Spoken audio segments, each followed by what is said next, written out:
Chapter 1252. The Song, Qin, and Tang dynasties successively submitted, bringing with them a large number of people, officials, and generals for the imperial court to support the development of Africa. This was also the reason why the appointment of personnel in Africa had been delayed until now. Recently, the imperial court decided to move a total of 10 million citizens from Handan City, Xiangyang City, Xianyang City, and Chang'an City to the Protectorate of Africa. They would bring the most advanced farming technology from China to develop the African continent. At the same time, the imperial court also encouraged the mutants to settle down in Africa. For this, the Protectorate of Africa worked with the imperial court to formulate a series of preferential policies, such as a one-year agricultural tax exemption, free subsidies for cattle and farming tools, etc. The goal was to set off a wave of construction in Africa in the shortest time possible. Other than economic development and agriculture, Ouyang Xue also paid great attention to the spread of the Chinese civilization. He ordered the Science, Education, and Health Bureau and the Protectorate of Africa to set up schools in Africa. The official language of the Protectorate of Africa was Chinese. Ouyang Xue hoped to use 2 to 3 years to let more than a third of the people in Africa and more than 90% of the school-age children learn and write Chinese characters. He wanted to let the Chinese civilization take root in Africa. This was not wishful thinking. In the Protectorate of Southern Border, this work had already been carried out. Perhaps it was because Southeast Asia had a close relationship with the Chinese civilization, but learning and writing Chinese characters had already become the local trend. The government-run schools all used Chinese characters and imparted the classic. While promoting the Huaxia civilization in the local area, the Huaxia civilization also absorbed the essence of the local civilization and turned it into a part of the Huaxia civilization with its inclusive characteristic. The collision and integration of the Chinese civilization made the Chinese civilization shine even brighter. The Chinese civilization had officially stepped onto the world stage. To support the development of Africa, under Ouyang Xue's instructions, the imperial court directly allocated 30 million gold coins to the Protectorate of Africa. This was something that had never happened before. The 30 million gold coins were not directly allocated to the Protectorate of Africa, but through the Great Xia Commercial Bank and the Great Xia Agricultural Bank. With this sum of money, the two banks would be able to establish a firm foothold in Africa. The financial institutions of the 9 countries that were destroyed would also be acquired by the 2 banks and reorganized according to the same standards before being reopened to the outside world to reinvigorate the African financial market. This way, the 2 banks would be able to absorb the idle funds of the African citizens to support the second or even third stage of the opening of Africa, forming a virtuous cycle. Even 30 million gold coins would not be enough to support the vast African continent. During the development of Africa, under the supervision of the Privy Council, the African Theatre of Operations also made some adjustments. Conquering the 9 nations in half a year was truly an amazing achievement. Under Bai Qi's personal guidance, the 4 armies of the African War Zone became a group of bloodthirsty wolves, galloping across the African continent. Bai Qi's reputation as the god of slaughter rose in the African continent, causing people to tremble in fear. The successive campaigns naturally had no lack of tough battles. The 4 major armies all had varying degrees of battle damage. Under the instruction of the Bureau of Military Affairs, they had directly replenished the battle damage through the use of water. After all the divisions were replenished, there were still many soldiers left. In view of this, in order to strengthen the African people's recognition of the imperial court, according to Ouyang Xue's instructions, the 4 armies of the African Theatre of Operations were to disband a portion of their troops and use them to form provincial garrison divisions and government laborers. The vacancies were filled with local prisoners of war. After the adjustments were completed, the native African soldiers in the African Theatre of Operations made up about 20% of the 4 armies, and the total number of soldiers was around 250,000. In the future, this would become a universal standard. In order to maintain stability, 20% of the native soldiers in the Protectorate Army had to reach the minimum standard. The advantage of doing this was to increase the recognition of the native people of the imperial court and to reduce the hostility of the neighboring African countries towards Great Xia. This was because the Great Xia army was no longer a complete outsider. The scorching sun shone into the imperial study, reminding people of the passage of time. Just a moment ago, Ouyang Shuo and 3 other ministers delineated the candidates for the 2 vacant provincial governors in the African Protectorate Army. They decided to appoint Zhang Sun Wuji, an old minister of the Great Tang, as the governor of Tanzania Province, and promote Yang Xiuqing, the prefectural governor of Liezhou Province, to be the governor of Tanzania Province. Zhang Sun Wuji was born in the Zhangsun clan of Hunan Province, and was raised by his uncle, Gao Shilian. He was an ordinary friend of Tang Taizong and later became in-laws. After Tang Gaozu Li Yuan rebelled, Zhang Sun Wuji went to seek refuge and followed Li Shimin into battle. He became his trusted advisor and later participated in the Xuanwu Gate incident. During the Jingguan era, Zhang Sun Wuji successively served as General of the Left Marshal Marquis, Minister of Personnel, Right Servant Shi, Sikong, Situ, Palace Secretary, and was conferred the title of Duke of Zhao. He was ranked first among the meritorious officials in the Lingyan Pavilion. During the struggle for succession, he supported Emperor Gaozong and was later appointed as the appointed minister. He was conferred the title of Grand Commandant and was ranked 3 lower ranks under the Palace Secretary. During the Yonghui era, Zhang Sun Wuji presided over the revision of the Tang law based on the Jingguan law. He later opposed Emperor Gaozong's appointment of Wu Zetian as the empress. During the 4th year of the Xianqing Empire, Zhang Sun Wuji was framed by Su Jingzong under the instruction of Wu Zetian. He was exiled to Qianzhou and eventually hanged himself. Zhang Sun Wuji served in 3 dynasties and was the prime minister for more than 30 years. He was talented in both civil and military affairs and was a famous politician in the early Tang dynasty. As a relative of the nobility, he held power but was not absolute.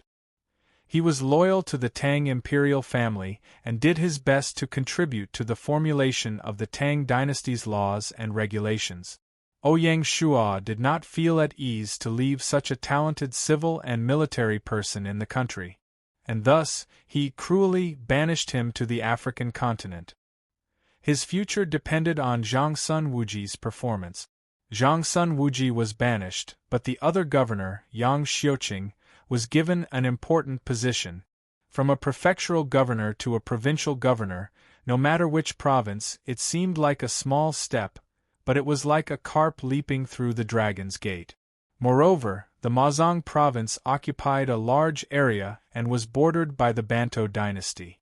It was strategically important and rich in resources. Moreover, it coincided with the development of Africa.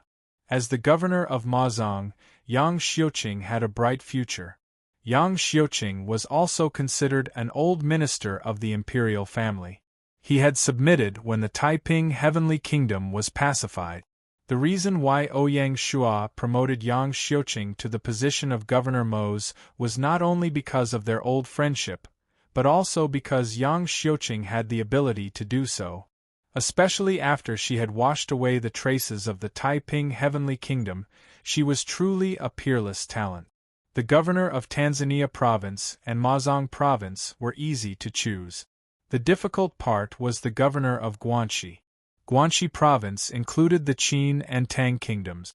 Not only did it have the 2 main cities of Azura City and Loye City, it also had the 2 royal cities of Xianyang and Chang'an.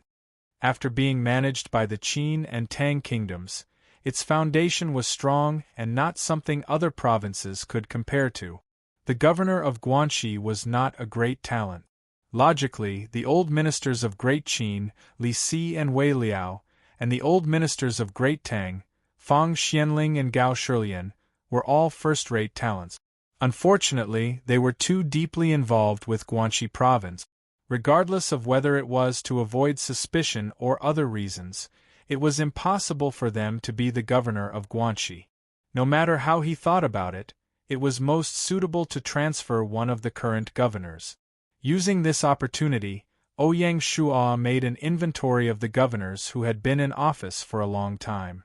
They included the governor of Liao and Jin, Huguang, the governor of Yunnan, Peizhu, the governor of Lingnan, Wei Ran, the governor of Jiangchuan, Fan Zhongyan, the governor of Jingchu, and Lord Shimen, the governor of the Eastern Sea. The rest were all appointed in the past 1 or 2 years. From this, it could be seen how fast the Great Xiao was expanding. There was a frequent turnover of personnel and a constant flow of new people joining. Among the 6 governors, Lao Ai was the future Protector General of the western borders and was not suitable to be transferred. Fan Zhongyan and Lord Shimen had just been adjusted and were not suitable either. Even Peizhu had just been transferred from Somalia's governor to Yunnan's governor in the 7th year of Gaia. As such, it seemed that only Huguang and Wei Ran were left to choose. The Mongolian Empire had not been pacified and the imperial court still needed Huguang, a civil and military official, to oversee the Liao and Jin provinces. It was not suitable to transfer him. In the end, it seemed that only Wei Ran was left to choose. Unfortunately, Ouyang Shuo was most dissatisfied with Wei Ran. Wei Ran had a history of corruption and abuse of power. Although he had restrained himself under Ouyang Shuo's warning, it was impossible for him to completely reverse the situation and prevent Ouyang Shuo from placing him in an important position. This time it was a dead end. Zhang Tingyu said, "Your Majesty, why don't we appoint Wei Ran as the governor of Guangxi?" It was a taboo to leave important personnel matters undecided. In Zhang Tingyu's opinion, it was not bad to compromise sometimes. Ouyang Shuo was silent for a long time with his brows tightly knitted. After a long time, he said, "There are some things that cannot be compromised. How about this, let's transfer Peizhu to the governor of Guangxi." Ouyang Shuo trusted Peizhu very much. Ko Zhuan and Zhang Tingyu, the 2 ministers, looked at each other thoughtfully. Wei Ran's misdeeds had caused him to lose the opportunity to be promoted. It was truly regrettable. His Majesty's persistence in using people and his strong principles could be seen.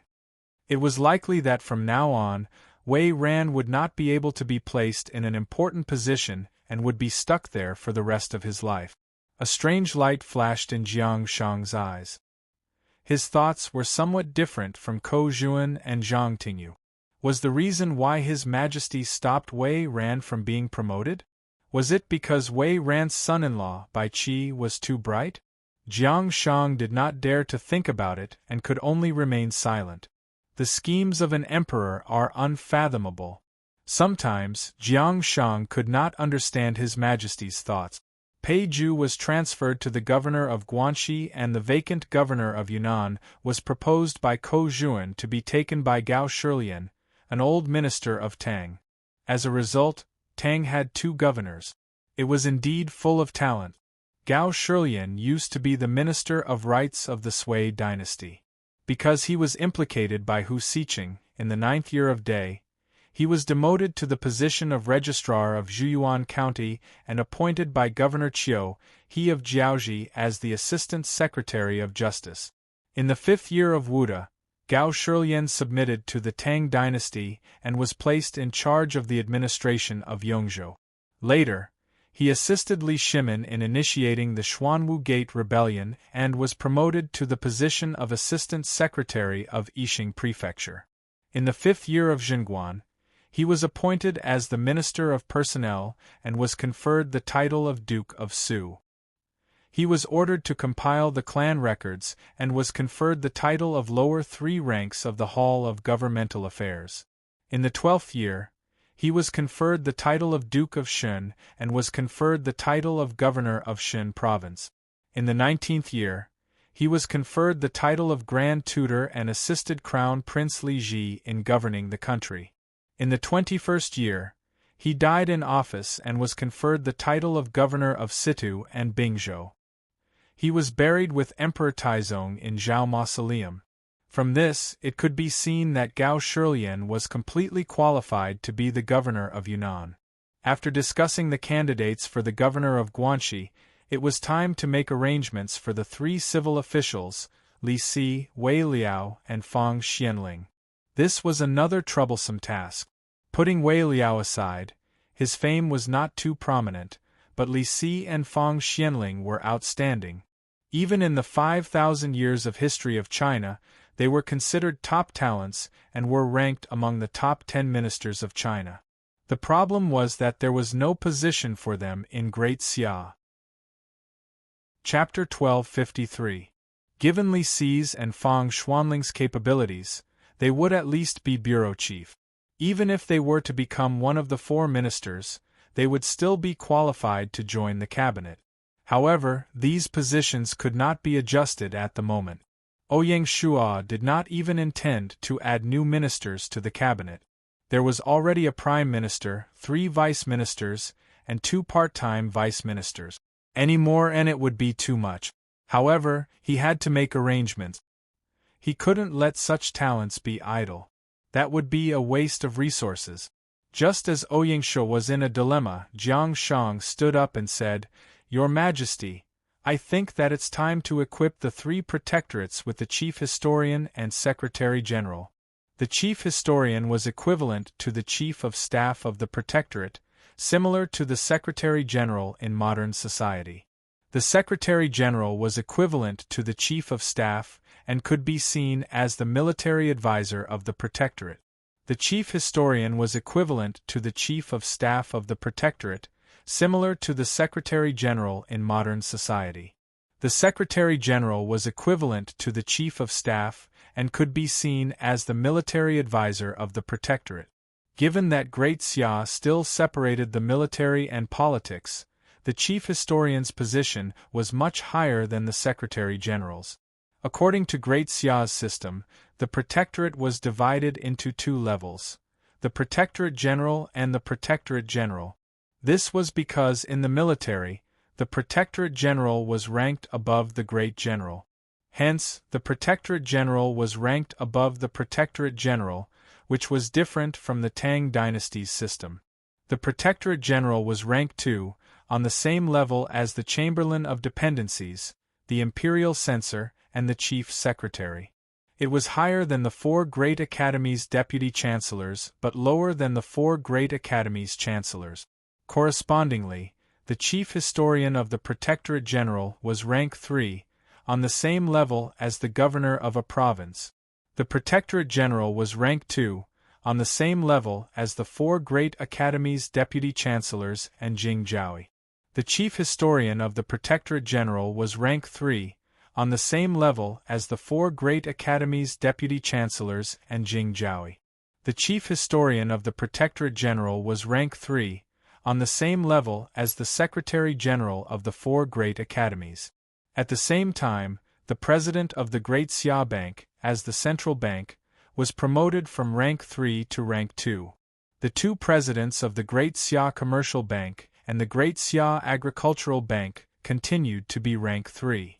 The Southern Border Protectorate Manor had 5 provinces under it, so it was naturally an Upper Protectorate Manor.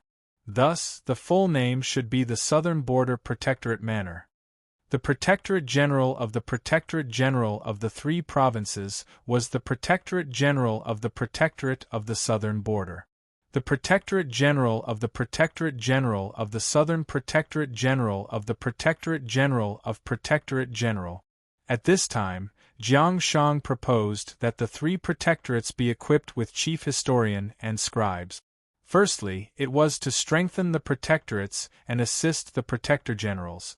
Secondly, he was implying that the protector generals should be given corresponding restrictions and supervision. Shan, Ouyang Jiang said.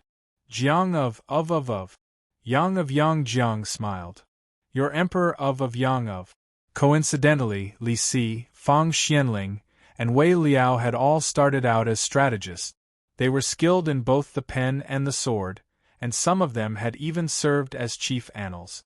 After the discussion, it was decided that Li Si would be appointed as the chief historian of the Southern Border Protectorate, Fang Xianling as the chief historian of the Southern Border Protectorate, and Wei Liao as the chief historian of the Northern Border Protectorate.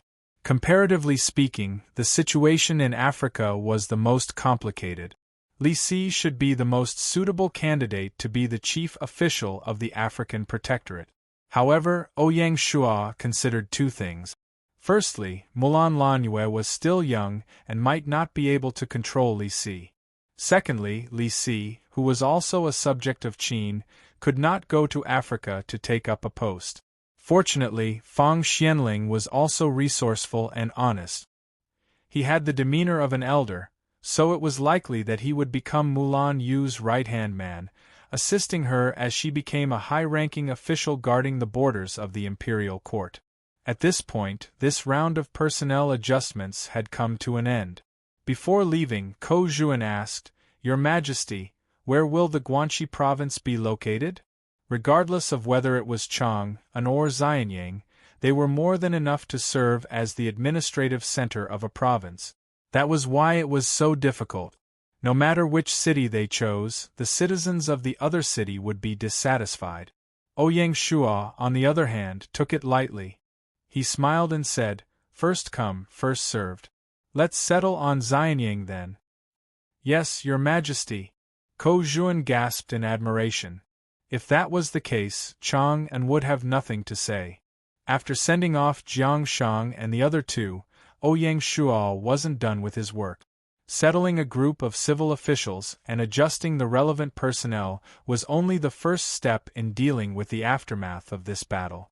Following that, he had to figure out how to settle a group of generals, as well as the four armies of Zhou, Song, Qin, and Tang. Among the generals who surrendered, Qin had Wang Jian and Wang Ben, while Tang had Li Ji, Hou Junji, Yuqi Jingda, and Qing Yaojin. Among them, Wang Jian and Li Ji, who were considered to be on par with Li Jing, were the strongest and were qualified to be the commanders of the army corps. Wang Ben and Hou Junji were the next strongest, followed by Yuqi Jingda and Qing Yaojin. Given Wang Jian's talent, he was even qualified to be the commander of a theater of operations. Then, there were the surrendered armies of the four nations. Among them, there were 650,000 soldiers from Zhou, 380,000 from Song, and 500,000 from Qin and Tang respectively. There was a total of 2.03 million soldiers. Apart from the slightly inferior Song army, the rest could be considered elite. It would be a pity if they were all dismissed. The problem was that following the unification of the Central Plains, the existing Great Xia army had to undergo a series of retrenchments to reduce expenses and replenish the treasury, let alone establish a new army corps or army corps. How to deal with these 2 million soldiers became a big problem. At 3:00 in the afternoon, Zhang Liang, Jia Su, and Du Ruhui were invited to the imperial study for a discussion. "Everyone, how do you think we should arrange the armies of the four nations?" Ouyang Shua asked. Seeing this, Zhang Liang was still the first to step forward and replied, "Your Majesty, I think that the arrangement of the armies of the four nations shouldn't be an isolated matter. It should be considered together with the upcoming major disarmament." "What do you mean?" Zhang Liang said. "Following the unification of the Central Plains, the Empire's strategy has shifted from internal to external. This major disarmament shouldn't be as simple and crude as the previous few times. Instead, it should be based on the Empire's strategic direction and determined by war. The current structure of the army should be thoroughly reorganized. The fundamental goal is to increase the combat power of the entire army, not to weaken it." Ever since Qin and Tang submitted, the officials had a tacit understanding to replace the word imperial with empire. Yes, with the current territory of Great Xia, even though it wasn't an imperial dynasty, it was definitely worthy of the name empire. Calling it an imperial dynasty in the old days made it seem a little petty. Ouyang Shua tacitly agreed to this. No matter what, An empire sounded more imposing than an imperial dynasty. This was also the confidence that a rising powerful nation should have. What Zhang Liang said was no longer a problem with the 2 million soldiers, and it wasn't even a problem with the Great Xia army. It directly escalated to the empire's strategic issue for the next 2 to 3 years, or even longer. The problem was huge, but it couldn't be avoided. Ouyang Shuo smiled. Zhang Liang was indeed a master of strategy, and Ouyang Shuo was very willing to follow his advice.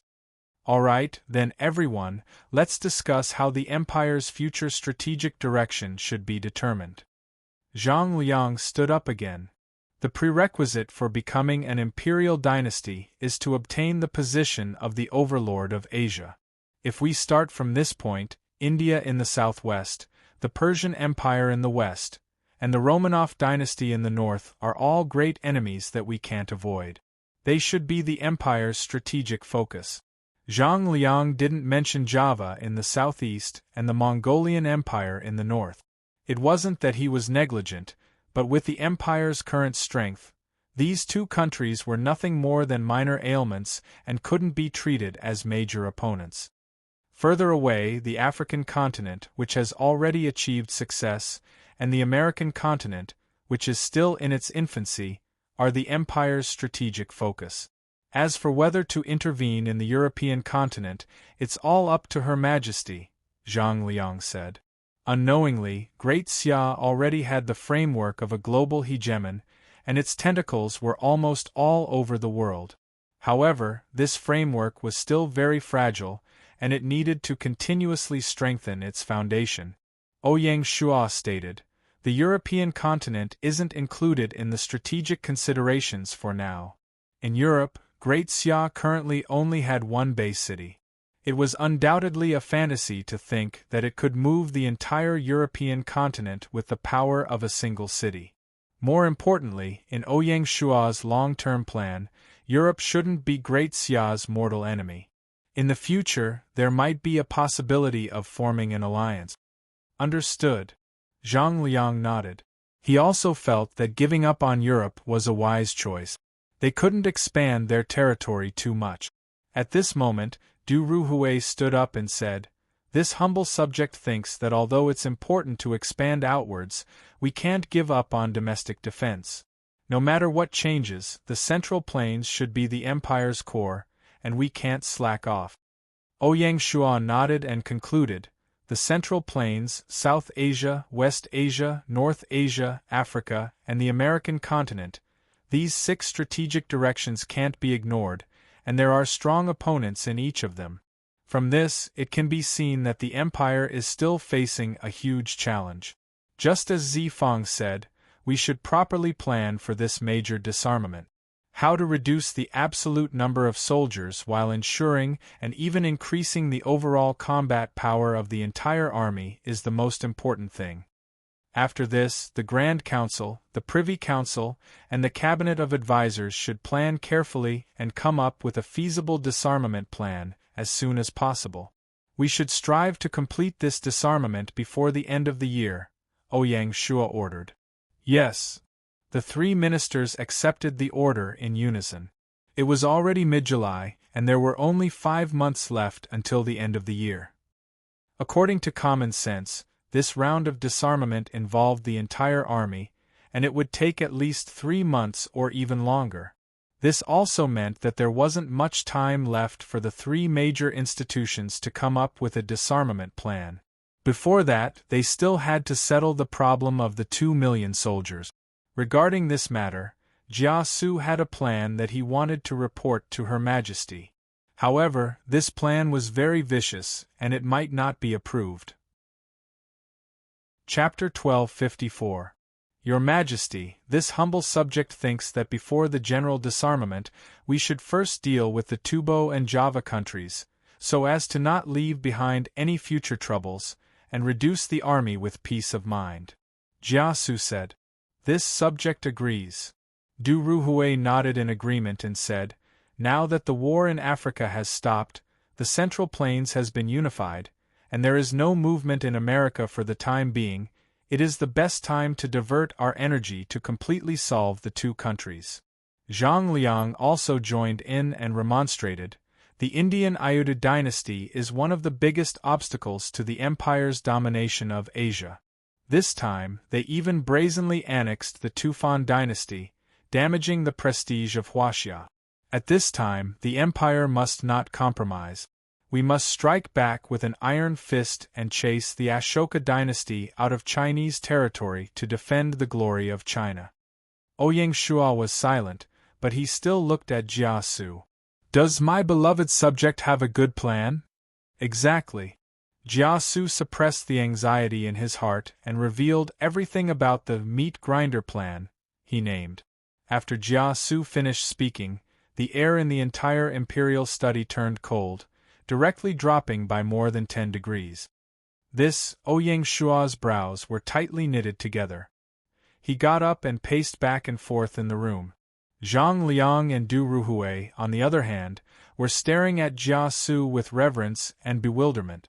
No one had expected Jia Su to be so crazy.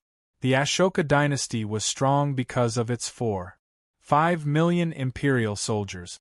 Jia Su's meat grinder plan was a tit-for-tat proposal.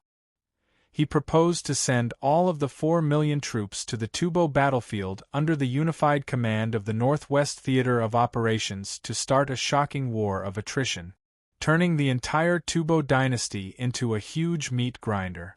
In this way, not only will the imperial army of the Ashoka dynasty be depleted, but the problem of the 2 million soldiers will also be solved.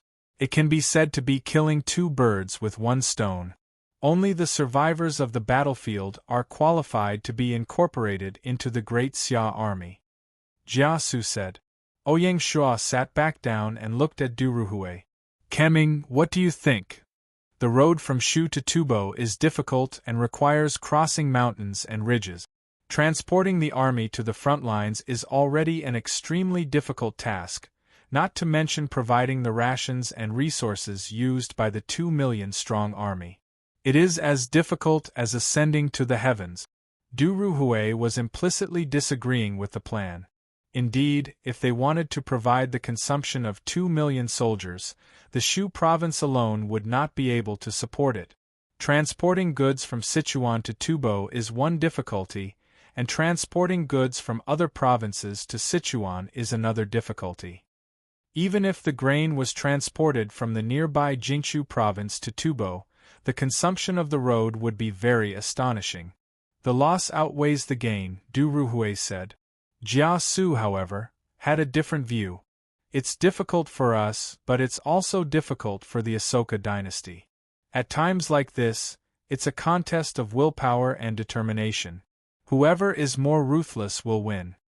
Du Ruhui still didn't agree. She changed the subject and said, Can we send troops from Hutao province? With the support of the Southern Border Protectorate, the logistics of sending troops from Hitao will be much smoother. Jia Su shook his head. Sending troops from Hitao can only attack the Peacock Imperial Court. There's nothing wrong with that. The two of them were at loggerhead. Ouyang Shua didn't say a word the entire time, allowing the two of them to argue. Jiaqi said, The Ashoka dynasty has always been the greatest threat to the empire. If they attacked the Peacock Imperial Court, even if they won, they would still have to face the threat of the Ashoka Imperial Court at its peak, and perhaps the Gudar Imperial Court would also participate. If anything goes wrong and we fail to defend it, we will be working for the Ashoka dynasty. Moreover, attacking the Peacock Imperial Court will not solve the Tubo problem. If you want to hit a snake, you have to hit it where it hurts. Since the Ashoka dynasty is the greatest threat, you have to destroy it at all costs. Du Ruhui retorted, We have spent a lot of money to fight a war of attrition with the Ashoka Imperial Court, but aren't we also working for the Peacock Imperial Court and the Gudar Imperial Court? Jia Su smiled. At present, the situation of the Tianzhu district is one strong and two weak. After the Ashoka Imperial Court showed great aggression, the Peacock King and the Gudar King must be restless. If the Ashoka Imperial Court falls into the war with Tubo, in my opinion, Not only will the Peacock Imperial Court and the Guder Imperial Court not help, they will also take advantage of the situation and encircle and annihilate the Ashoka Imperial Court in Tianjin. Therefore, no matter which side wins in the end, it will weaken the overall strength of the Tianjin district, and lay a solid foundation for the empire to attack Tianjin in the future. Du Ruhui was speechless. He didn't expect Jia Su to be so thorough. It was obvious that the meat grinder plan was not Jia Su's impromptu idea, but a mature plan that took a long time to come up with. All aspects had been considered. The strange thing was that in the debate, the two did not mention whether it was appropriate and fair to send 2 million troops to the front line. It was obvious that the two had reached a tacit understanding on this point and did not point it out.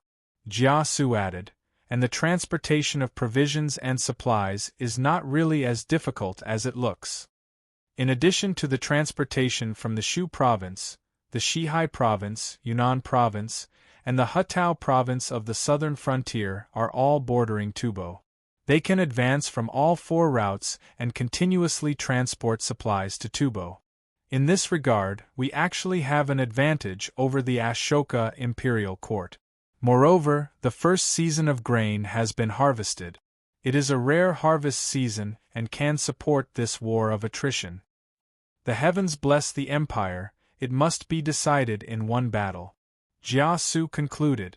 Du Ruhui had nothing more to say. He turned to Ouyang Shua and saluted, "Your Majesty, I have no objections." Ouyang Shua silently nodded and then looked at Zhang Liang. The latter stood up and also saluted, saying, "Your Majesty, the future depends on this one action.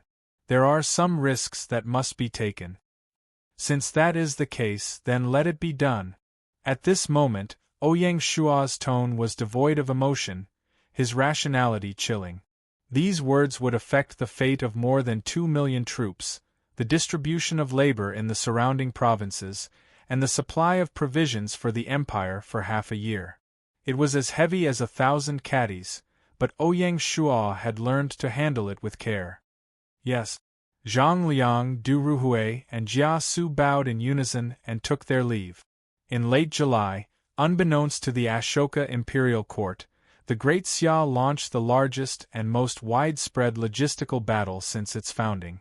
Under the unified deployment of the Bureau of Military Affairs, with the cooperation of the Protectorate of Southern Border and the various provincial government offices, tens of millions of provisions flowed like a tide to the 4 provinces of Xihai, Shu, Yunnan, and Hutao.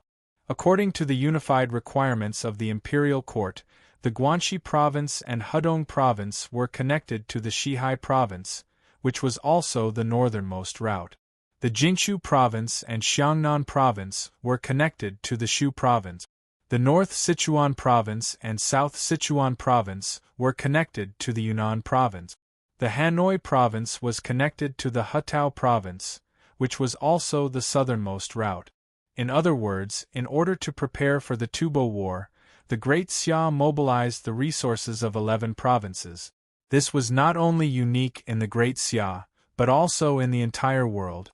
For this war, the Great Xia was really going all out. Chapter 1255. P.S. Update. On the 25th day of the 7th lunar month, Great Xia announced the appointment and dismissal of generals. The commander of the Northwest Battlefield, General Li Jing, stepped down from his concurrent position as the commander of the Flying Bear Army and was replaced by the commander of the East River Army, Zhuo Zongtong. Hou Junji, the surrendered general of the Great Tang, took over as the commander of the Hedong Army. The Battle of Tubo that was about to begin was under the unified command of the Northwest Theater of Operations. In order to reduce Li Jing's burden and make him devote himself to the battle, the Imperial Court removed Li Jing's position as the commander of the Flying Bear Army at the right time. It was the general trend that the commander of the Theater of Operations would no longer be the commander of the army. Zhuo Zongtong was familiar with the western frontier, and he was a first-rate general himself. Moreover, he was good at using firearms. All of these made him stand out in the competition for the position of commander of the Flying Bear Army. There was an unwritten rule in the Great Xia Army. Under normal circumstances, if there was a vacancy in the field army, the person would be promoted from the commander of the border guards. Unless the new general had extraordinary talent and was irreplaceable, he could only assume the post of commander of the border defense army. Just like Ho Junji, who had taken over the post of commander of the East River Army. Ho Junji was a famous general of the Tang dynasty. He was the minister of war. In his early days, he was ignorant and incompetent, but he claimed to be brave and courageous. Later, he joined Prince Qin's mansion and fought alongside Li Shimin. Gradually, he was recognized by Li Shimin, and together with Yu Qigong, he persuaded Li Shimin to start the Black Tortoise Gate incident. After the Tang Empire was unified, Ho Junji's official position became higher and higher. He began to learn and participate in the selection of talent. He had once learned the art of war from Li Jing, but he falsely accused Li Jing of having the intention to rebel. During the Jingguan era, he followed Li Jing to suppress the Turks and then led the army to destroy the Gaochang kingdom. Ho Junji, who had performed outstanding meritorious service, began to become arrogant. He was imprisoned for stealing treasures during the conquest of Gaochang. After his release, he began to feel resentment and hatred. He persuaded General Zhang Liang and Crown Prince Li Chengqian to rebel. In the 17th year of Jingguan, Ho Junji was implicated in the Crown Prince Li Chengqian's rebellion and was executed. From this, it can be seen that Ho Junji has the ability to lead troops into battle. It's just that his character is lacking and his personal morality is lacking. He can't be considered a military officer with both ability and integrity. Ouyang Shua only hoped that Ho Junji would restrain himself a little with the lesson of history. It wasn't until mid-August that the Ashoka dynasty finally noticed the abnormality in Great Xia. As an NPC dynasty, the annexation of Tubo was the first time the Asoka dynasty had set foot on a foreign battlefield. It was also at that time that the Asoka dynasty made use of the Tubo citizens to establish an intelligence agency in China and began to infiltrate Great Xia. One could imagine how immature such an intelligence agency was.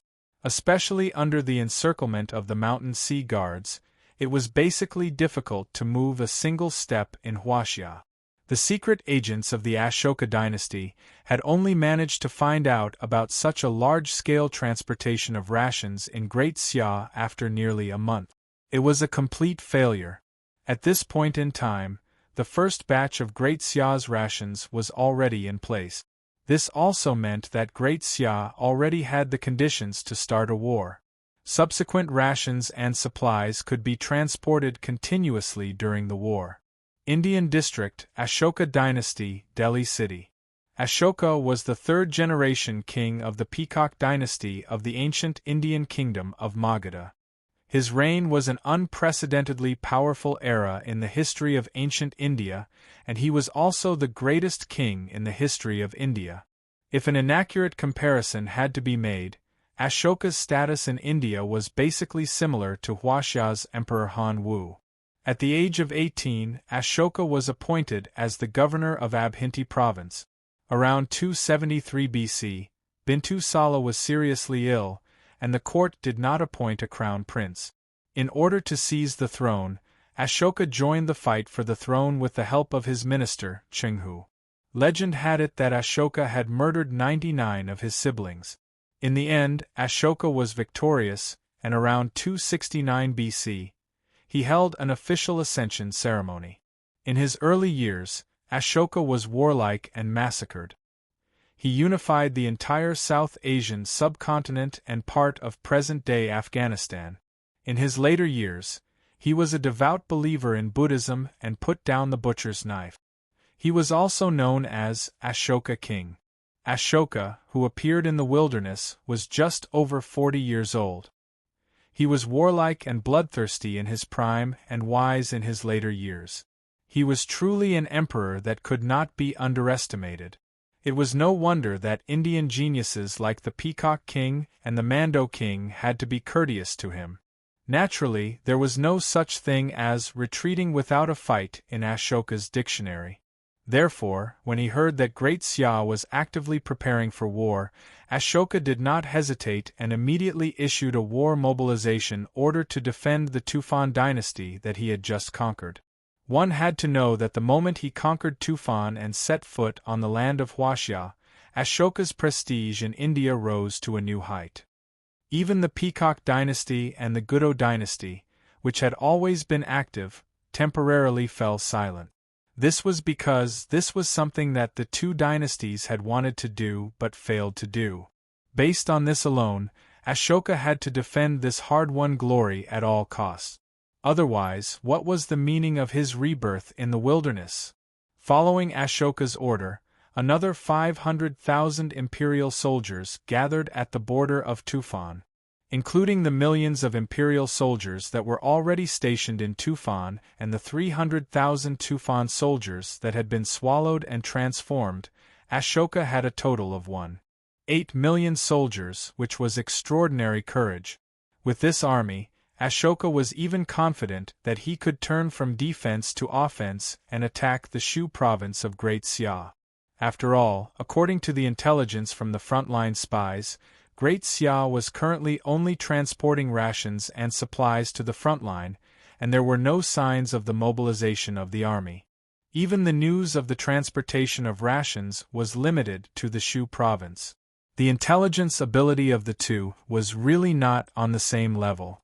Compared to the slow intelligence of the Ashoka dynasty, the active Black Snake Guards in the Tianzhu district were more powerful. As soon as Ashoka issued the war mobilization order, the relevant intelligence was immediately obtained and reported to the imperial court. August 18, Jingshur. The scholar of the Pavilion of Secret Texts was peerless in his generation. He wore a black tight suit and appeared calm and capable. He deliberately concealed his peerless appearance.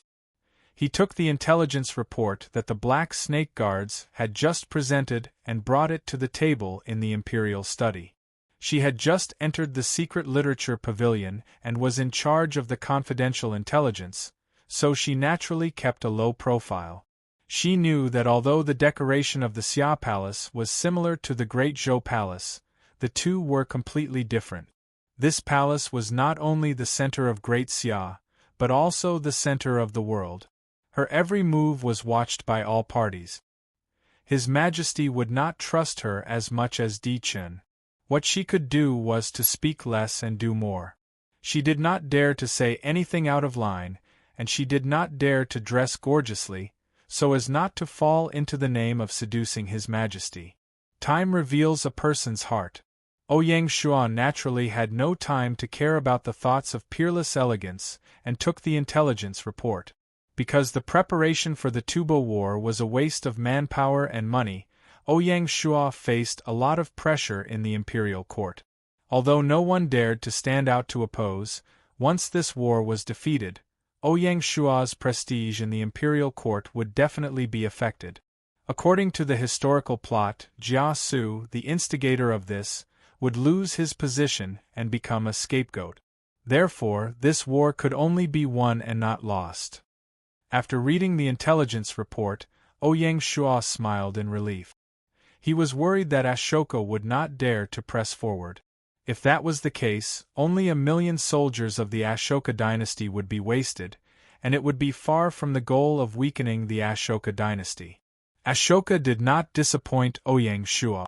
Send this intelligence report to the Grand Council, the Bureau of Military Affairs, the Northwest War Zone, and the Southwest War Zone. Tell them that we can move. Ouyang Shua put down the intelligence report and ordered. Yes. Peerless Elegance nodded in agreement. He couldn't help but sigh with emotion in his heart. Compared to Di Chen, who was always anxious and impatient, this man in front of him seemed to be able to handle things as if they were light. This kind of demeanor could not be learned. Chapter 1256. P.S. Add another update. On the 19th of August, the Great Xia army began to move according to plan. From 9 in the morning, the 650,000 Zhou soldiers stationed in the barracks outside the city were teleported from Handan City to Baidu City in the Hutao province in batches. They were prepared to attack Tubo from Hutao province as the left wing of the army. The person commanding this army was the former commander of the Danyang army, Tian Dan. At the same time, the 380,000 Song soldiers were teleported from Xiangyang City to Dali City in batches. They planned to attack Tubo from Yunnan province as the center of the army.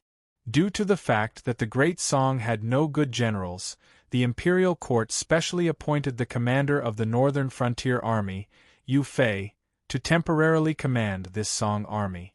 Since the Northern Frontier Army still had a deputy commander, Chen Yuqing, Yu Fei would be fine if he left temporarily.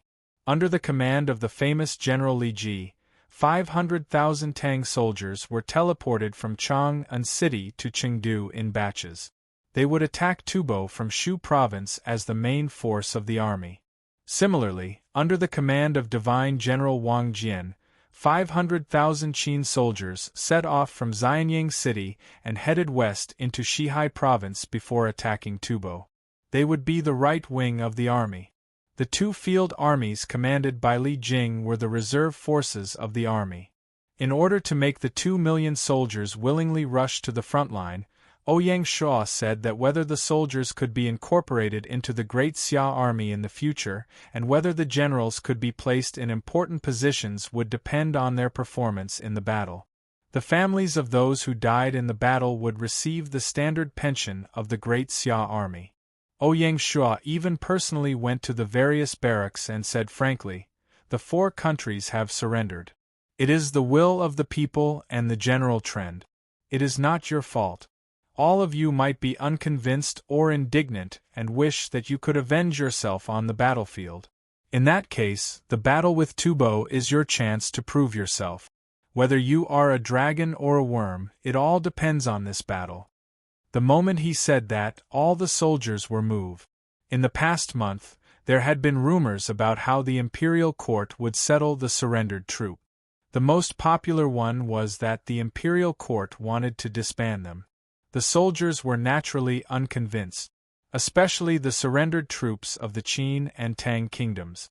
They thought that they were not inferior to the Great Xia army, but they did not have the chance to fight on the battlefield.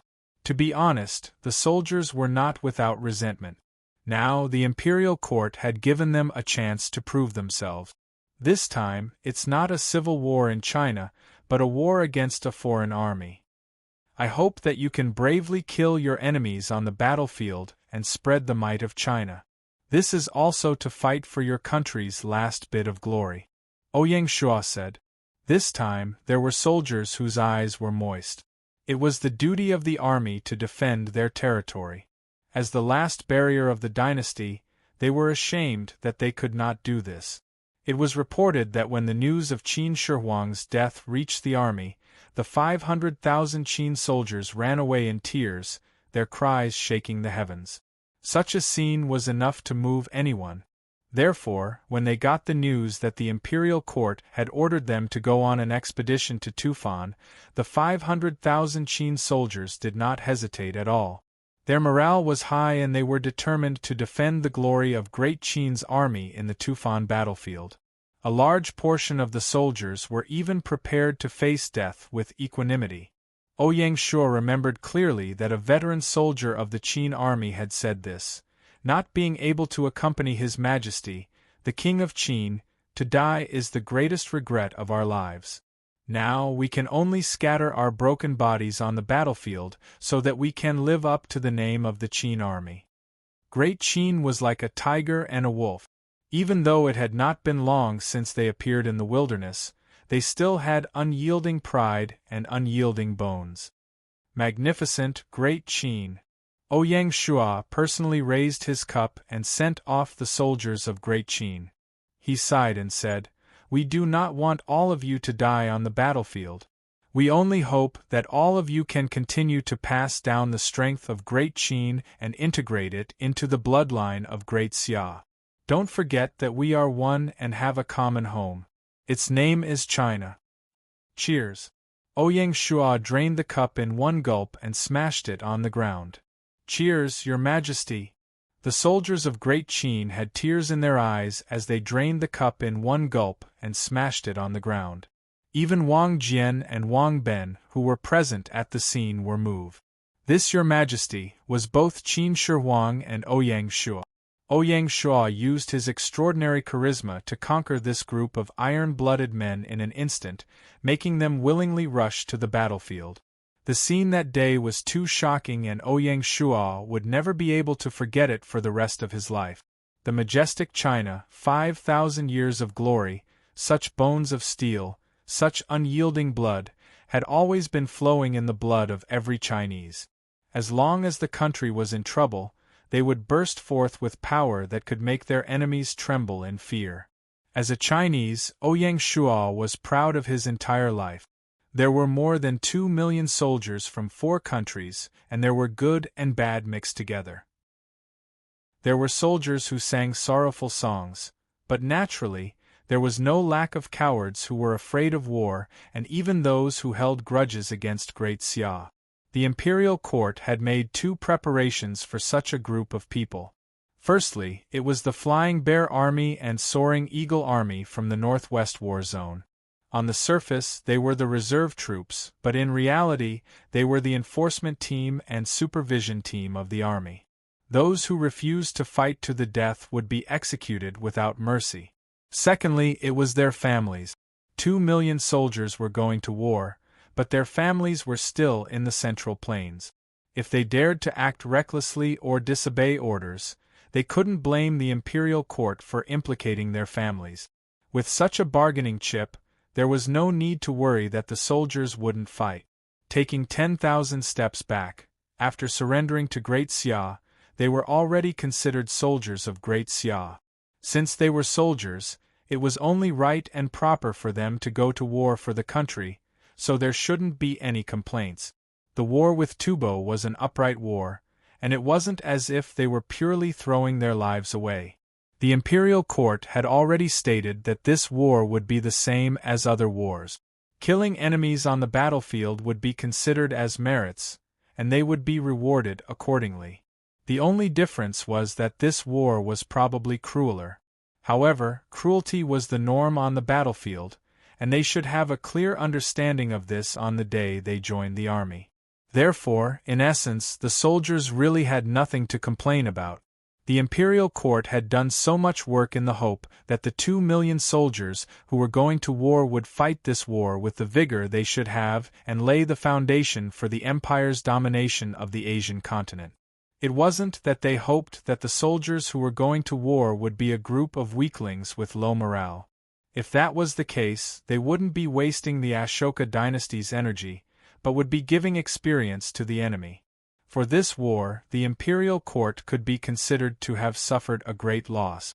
Not to mention the teleportation fee of nearly 2 million gold coins, it was considered a small amount compared to other expenses.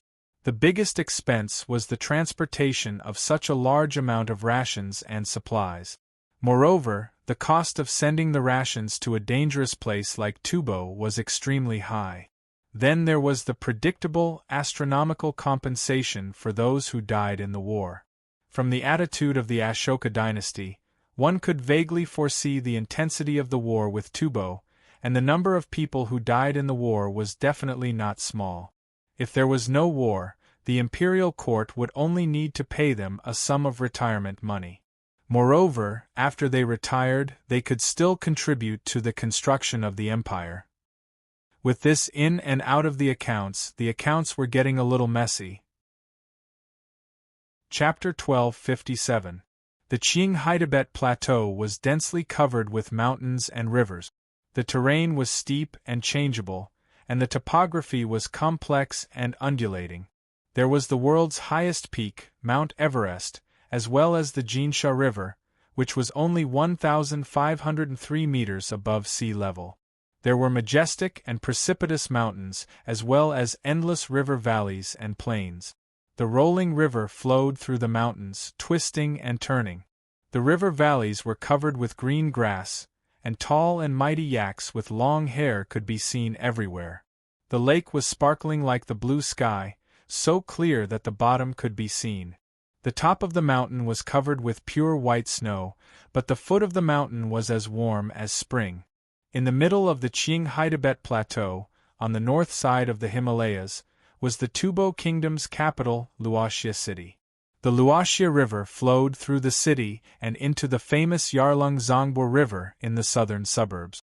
Before the capital was moved, Luoxia City was a swamp and barren. After Songtsen Gampo moved the capital, he built a palace, repaired the river, and built temples. This laid the prototype of Luoxia City. The Jokhang Temple was built during this period. Although Luoxia City was overcast in August, it was still considered calm. On the 25th, the four armies of Great Xia arrived at the border of Tubo. The first obstacle in front of them was not the army of the Ashoka dynasty, but the harsh climate of the plateau. The four armies had never fought in the highlands before. When they suddenly set foot on the land of Tubo, they more or less suffered from altitude sickness, headaches, insomnia, loss of appetite, fatigue, breathing difficulties. Every one of them was a killer on the battlefield that couldn't be ignored. Fortunately, the physical fitness of the soldiers was excellent, their morale was high, and the altitude sickness wasn't severe. Otherwise, they wouldn't have been able to fight this war. Every army that set foot on the Tubo border had to rest and reorganize for 2 days. They could only truly embark on the journey after they adapted a little. Therefore, the four armies set up row after row of transit camps at the border of Tubo. The million-strong army was like flowing water, coming and going in an endless stream. Seeing this, the high-spirited army of the Ashoka dynasty, under the call of King Ashoka, took the initiative to attack the Great Xia army, setting off the first wave of fighting at the border of Tubo. The Great Xia army, who suffered from altitude sickness, hadn't adjusted yet when they were attacked head-on by the enemy. They were a little flustered and inevitably had some casualties. Seeing this, the Ashoka dynasty took advantage of the victory and pursued the enemy. They announced that they would defeat the Great Xia army in one battle and completely expel the Great Xia army. They sent troops to frequently cause disturbances at the transit camps of the Great Xia army. The Great Xia army, which was full of confidence, received a severe warning. Seeing this, the commander-in-chief of the Northwest Theater of Operations ordered the four armies to use the camp at the transit station as the vanguard to stabilize their position. They were not to underestimate the enemy and advance rashly. They were to organize a counterattack after they had adapted to the highland climate. In the eyes of the soldiers of the Ashoka dynasty, the Great Xia army's show of weakness was naturally seen as a sign of cowardice. Therefore, they became even more arrogant and frequently showed off their prowess outside the Great Xia camp, taking the initiative to challenge them. The more it was so, the more strictly the Northwest War Zone Command Headquarters ordered all the divisions not to participate in the war. In the blink of an eye, 5 days had passed. September 1st, Shu Province, Chengdu City, Northwest War Zone Headquarters. The military counselor, Sun Yu, came to Li Jing's room, holding the battle report that had just been presented to him. He said worriedly, "Commander-in-Chief, all the officers and soldiers are very emotional now. The generals can't hold it in any longer." Li Jing looked up and asked, "Which path is the fiercest?" "The right wing," Sun Yu replied.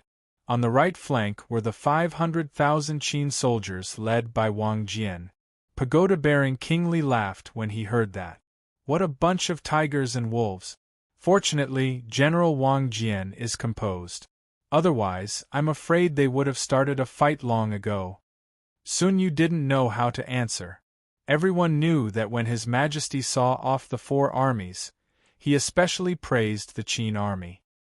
He said that the 500,000 Qin soldiers' blood was boiling and their fighting spirit was high. Now that they had suffered a setback in the first battle, the Qin army naturally couldn't bear it. Fortunately, Wang Jian was there. This person had fought countless battles in his life. He was wise but not violent, brave and resourceful. In history, he had retreated bravely and completely retired. He was indeed an amazing general. Seeing this, pagoda-bearing King Li didn't mention it. He changed the topic and asked, "Currently, how many troops have adapted to the highland climate? How much rations and supplies have been transported to the front line?" Sun Yu replied, "Commander-in-Chief, at present, there are a total of 350,000 soldiers in the 4 armies that can participate in the war. The supplies that have been transported to the front line are also enough to support them for half a month." Half a month. Pagoda-bearing King Li thought for a while and sighed. The transportation of rations is still too slow. There's nothing we can do about it. The roads are too difficult to traverse. Some sections of the road can only be carried by horses or even by manpower. It's already very difficult to achieve the current result. Sun Yu explained, so far, more than 1,000 people have died or been injured during the transportation of rations. If His Majesty hadn't personally appeared, the governors would have had an opinion. It's the crucial period for sowing the second crop of rice now. No matter how difficult it is, we can't relax. I will personally report this matter to His Majesty.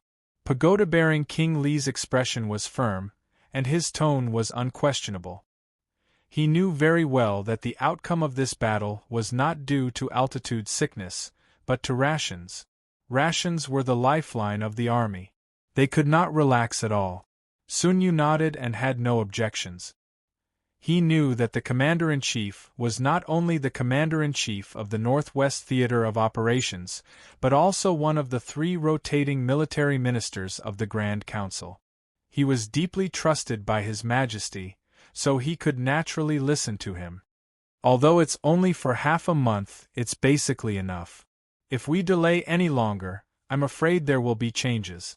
It will also affect the morale and be disadvantageous to the subsequent battles. Sun Yu expressed his opinion. Pagoda-bearing King Li nodded.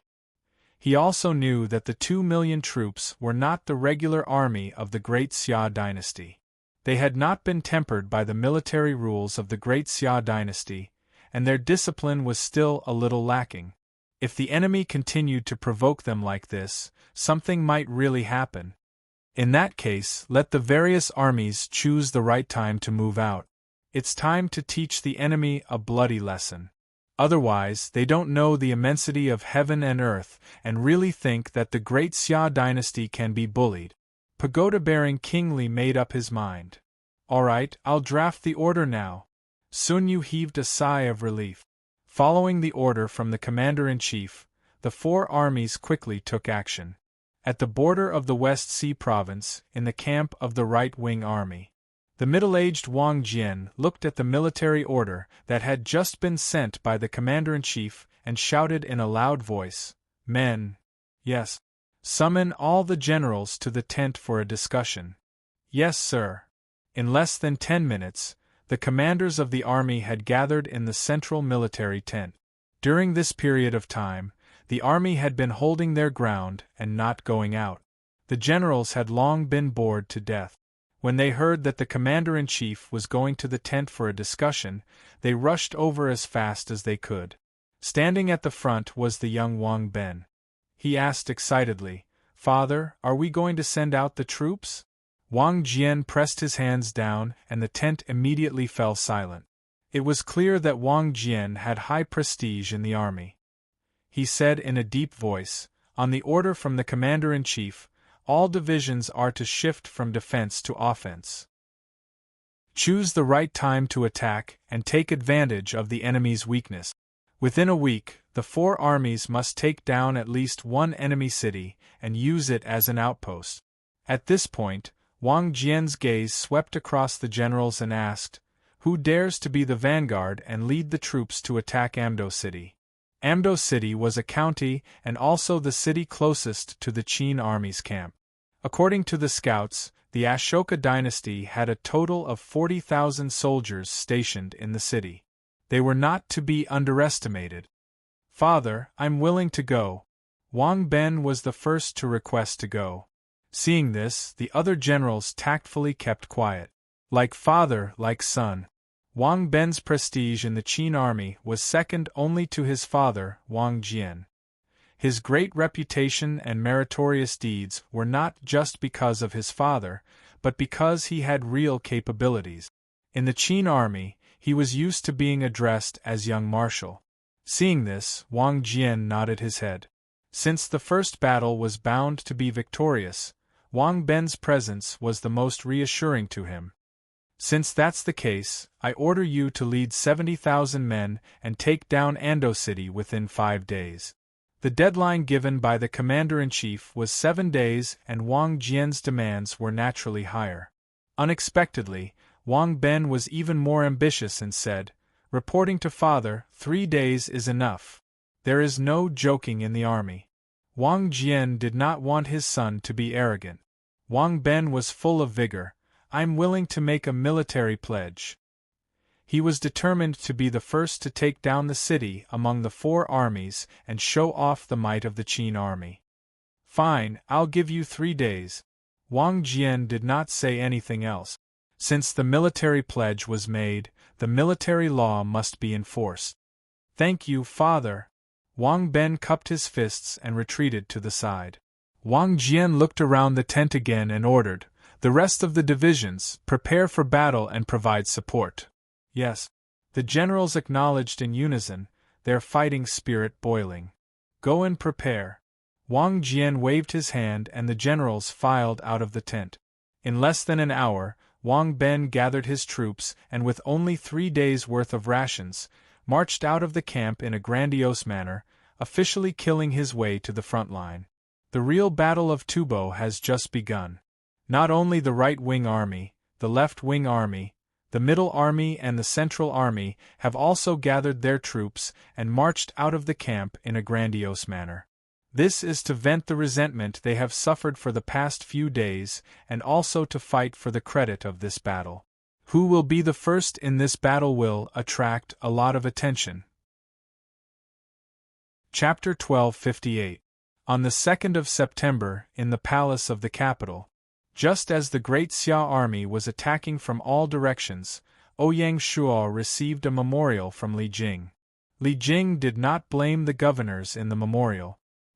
He only pointed out objectively that with the current logistical support capabilities, the army could not be completely unrestrained. If the war was delayed, the logistics would be forced, and it would only form a vicious cycle. In response to this situation, Ouyang Shuo specially summoned Xing Guofan, who was in charge of local government affairs, and Du Ruhui, who was in charge of logistics, to discuss a solution together. Both of you, how should we solve the logistical problems? Ouyang Shuo asked directly with a gloomy expression. The war in Tubo was a war that the empire could not afford to lose. He could not bear to see any officials feigning compliance and hindering the war. Seeing this, Xing Guofan was the first to step forward.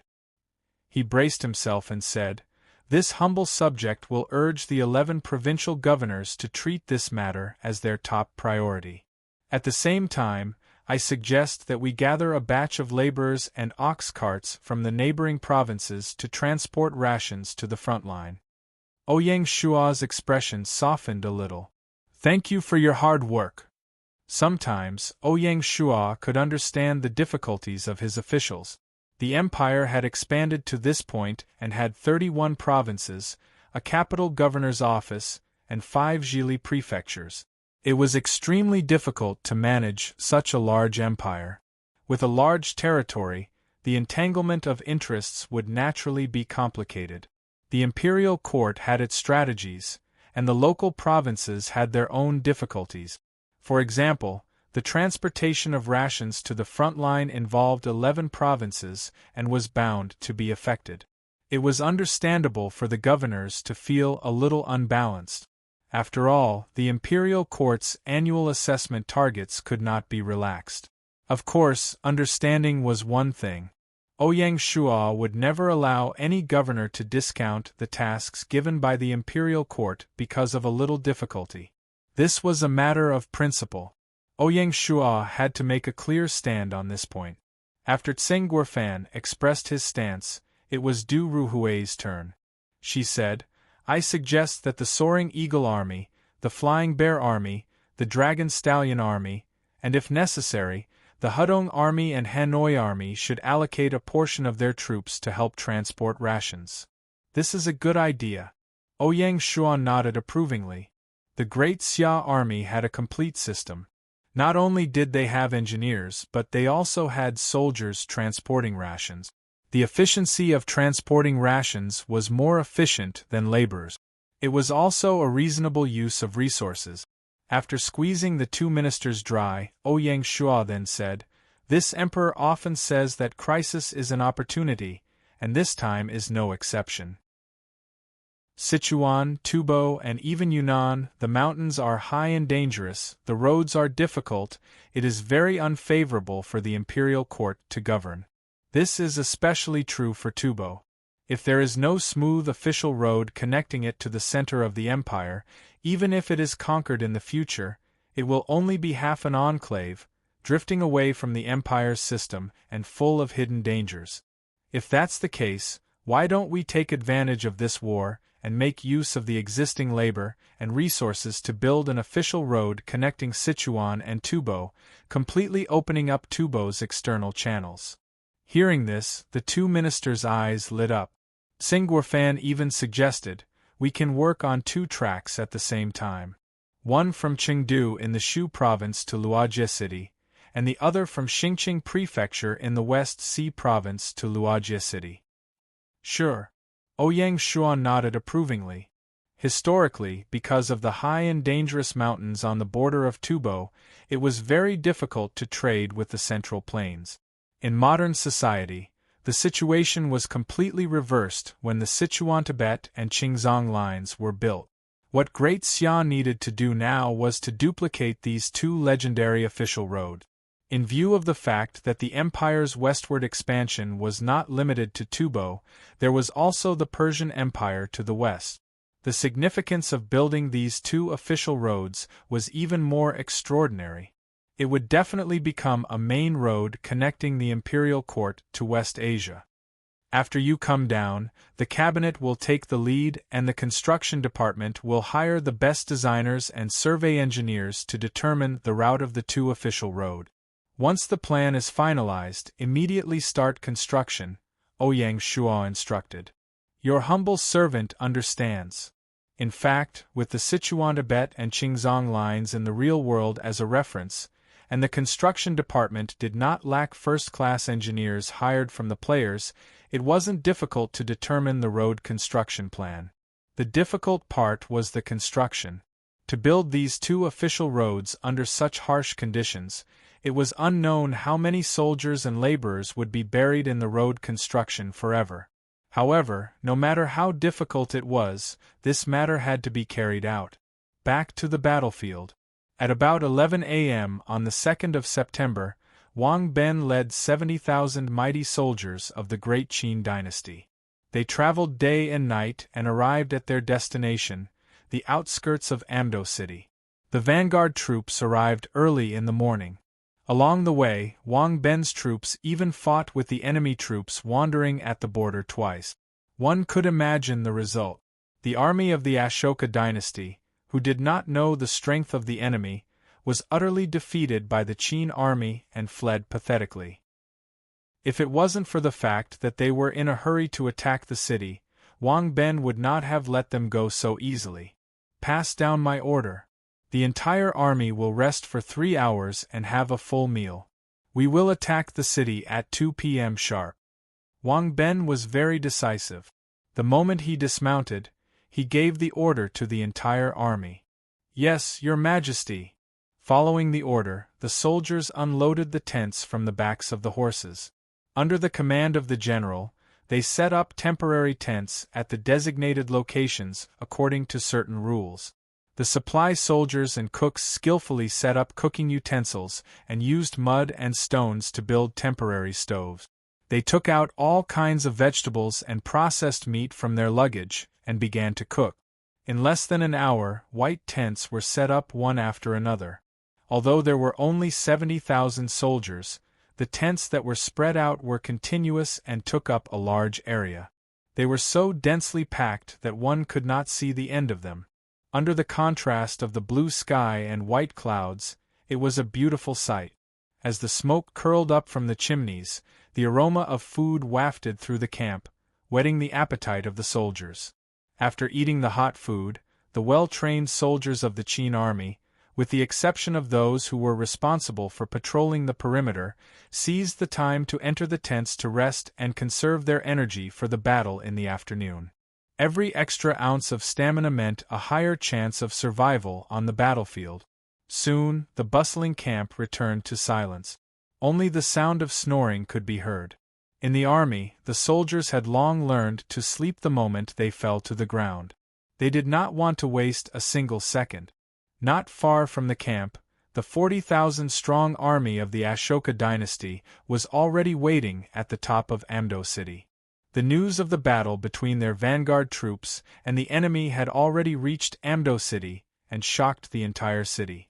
The current army of the Ashoka dynasty did not dare to underestimate the enemy troops outside the city. Their earlier arrogance had also been quietly restrained. Of course, they were not afraid. Firstly, the battle yesterday was a small-scale battle and could not prove much. Secondly, they were defending the city and had the geographical advantage. Naturally, they had nothing to fear. The morale of both sides was maintained very well. At 1:30 in the afternoon, a horn sounded in the camp of the Qin army. This was the wake-up call. In the spacious and sparsely populated Tibetan plateau, the sound of the horn sounded especially distant and had a different feel to it.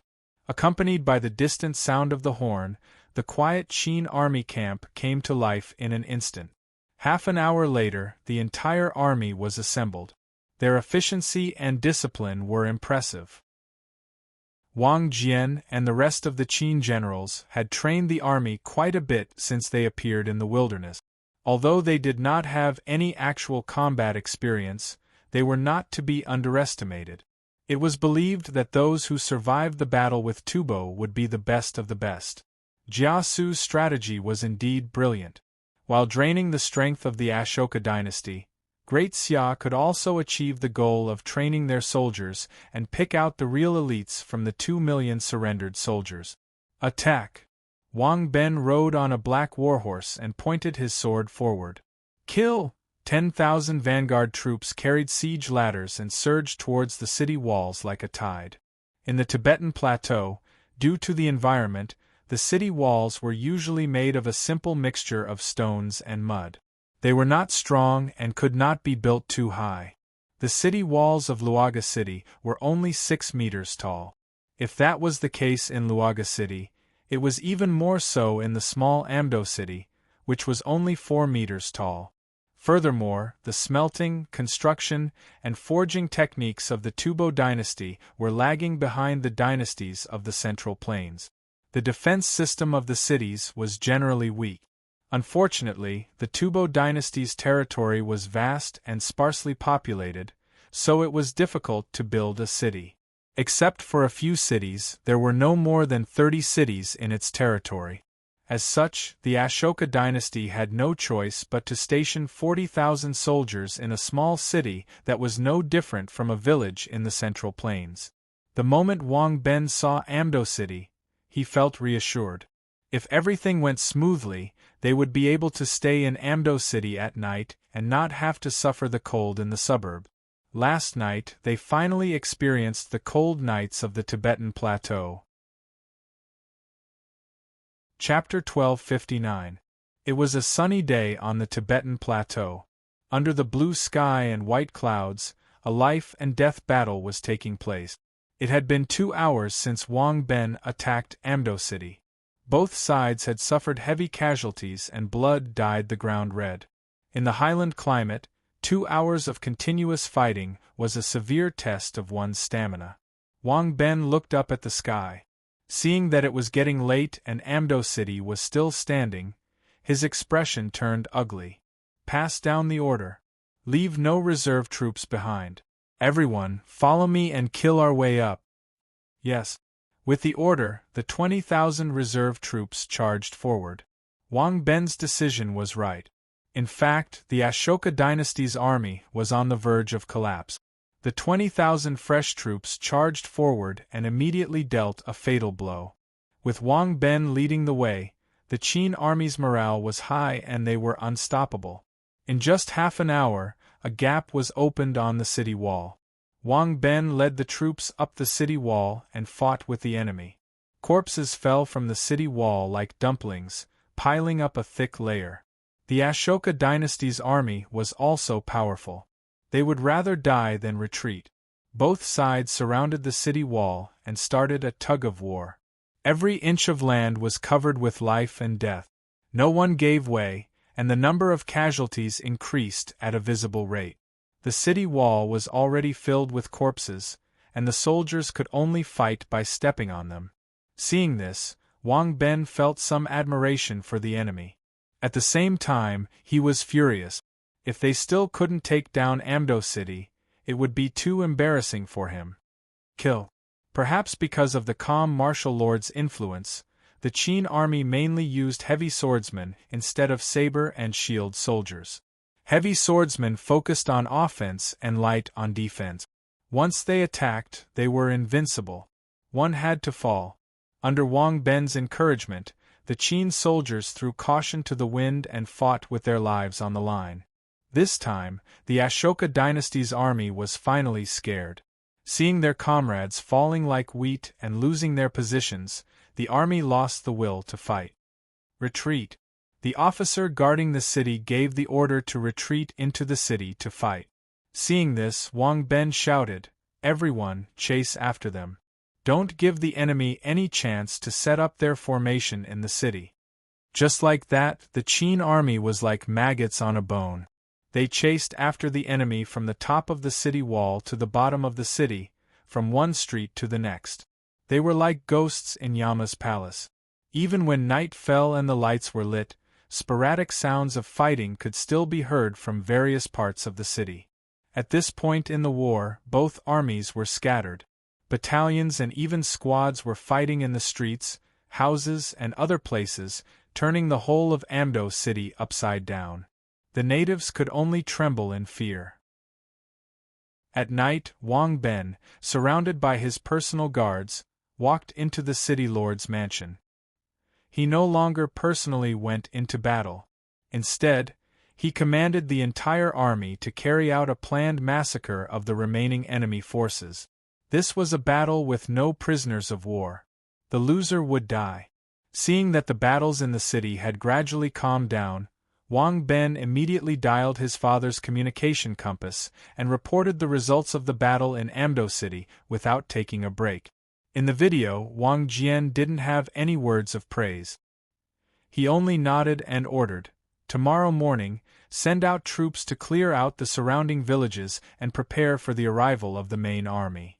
"Yes, sir." Wang Ben was used to it.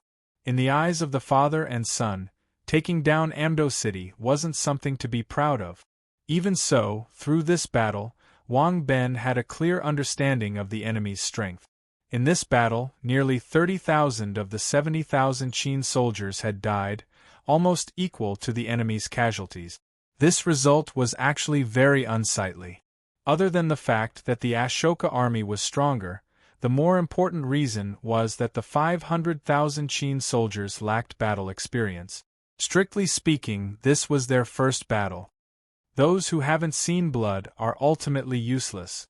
Wang Ben was very dissatisfied. The next day, the news that the right-wing army had taken down Amdo City in just half a day quickly spread to all four armies. This time, the other three armies were so embarrassed that they prostrated themselves on the ground. With great tacit understanding, the vanguard officers of the three armies gave the same military order. Take down the target city as soon as possible at all costs. The Qin army had won, and they couldn't be last.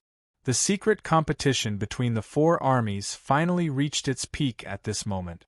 Unexpectedly, the second army to take down the city was the left-wing army, which was the Zhou army led by Tian Dan. It was for no other reason than that the Zhou army had the most actual combat experience among the four armies. Next was the Song army, which also had a certain amount of actual combat experience. The Tang army, which was the middle army, was at the bottom of the group. It was only on the 5th of September that they took down the target city. When the news came out, the Tang army was humiliated. It was reported that the commander of the middle army, Li Ji, who was a calm old general, was so angry that he directly demoted the vanguard officer in charge of attacking the city to the lowest rank as a warning to others. "I can't even beat the Song army. I'm so ashamed," Li Ji almost cursed. The two fierce generals, Cheng Yaojin and Yuqi Jingda, also complained in their hearts. They complained that Li Ji did not send them to fight. Otherwise, the Qin army would definitely not be able to win. Chengdu, Northwest War Zone Command Headquarters, Chengdu. The Tang army was at the bottom. Even Li Jing felt embarrassed.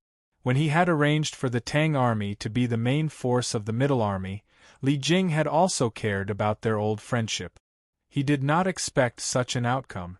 Really, Li Jing shook his head, not knowing what to say. At this moment, the military advisor Sun Yu walked in. "Marshal, the losses of the four armies in the first battle have been calculated. Please take a look." Li Jing collected his emotions and took a closer look. After a long time, he said, "Unexpected, but not unexpected. The Qin army attacked Amdo City and lost nearly 30,000 men. It was considered a good loss among the four armies. The Song army suffered the most. It was unknown whether they were angry or something else, but they lost nearly 50,000 men, which was more than the enemy." Li Jing, who had fought with the army of the Ashoka dynasty, naturally knew how powerful the enemy was, especially the garrison troops that the Ashoka dynasty had stationed at the border. They were all elite troops with rich combat experience. Li Jing was already satisfied that they could fight like this. Sun Yu suggested, "Marshal, the first battle is already so difficult. Should we change our tactics?" In the beginning, the four armies cooperated with each other to form a long battle line from the east to the west. They would push forward until the Ashoka dynasty army was driven out of the Tubo territory. However, with the current losses, they would probably suffer heavy losses if they fought head-on. "Do you have a good plan, military advisor?" Li Jing asked calmly.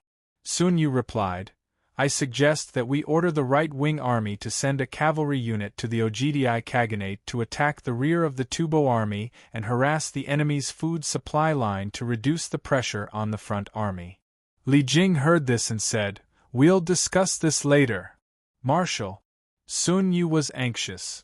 "Military advisor, the heavy casualties are all because the army lacks actual combat experience. This is the best time to train the troop. As long as we fight a few more battles, the situation will definitely improve. It won't be too late to follow the military advisor's plan when that time comes." Sun Yu heard this and looked at Li Jing in confusion. In the end, he did not refute and turned to leave. Li Jing saw this and secretly sighed in his heart. Not only did the four armies not know about Jia Su's meat grinder plan, but even Sun Yu did not know about it. Li Jing was the only one who had the right to know. Sun Yu's plan was naturally good if one considered it from the perspective of a conventional war. Unfortunately, this unprecedented war was destined to be an unconventional one from the very beginning. With different goals, the methods would naturally be different. If they sent troops to harass the enemy's food supply line at this time, it was very likely that the Ashoka dynasty would retreat and give up on the Tubo army. In that case, it would be completely opposite to the imperial court's strategy. Perhaps some people would ask that even if the Ashoka dynasty retreated, Great Xia could take advantage of the victory to pursue and directly attack the Ashoka dynasty's territory, which could also achieve the goal of exhausting the enemy. Of course, things were not that simple. The Ashoka dynasty's war with Great Xia in Tubo was an external war. The Peacock dynasty and the Mando dynasty could naturally watch from the sidelines, and no one could blame them. However, once the Great Xia army attacked the Ashoka dynasty's territory, it would be a civil war. The two dynasties, as well as tens of millions of adventurers in India, would swarm forward and fight to the death with Great Xia. At that time, what could a mere 2 million troops do to the enemy? Moreover, before taking over the Tubo army and restoring normal production, if they wanted to go on an expedition to the Ashoka dynasty, the food supply line would be more than doubled. The difficulty and consumption of the road would increase exponentially. Even if Great Xia had a strong foundation, it could not withstand such consumption. Perhaps in just one battle, Great Xia could lose all the resources that they had painstakingly accumulated. How could Her Majesty do such a stupid thing?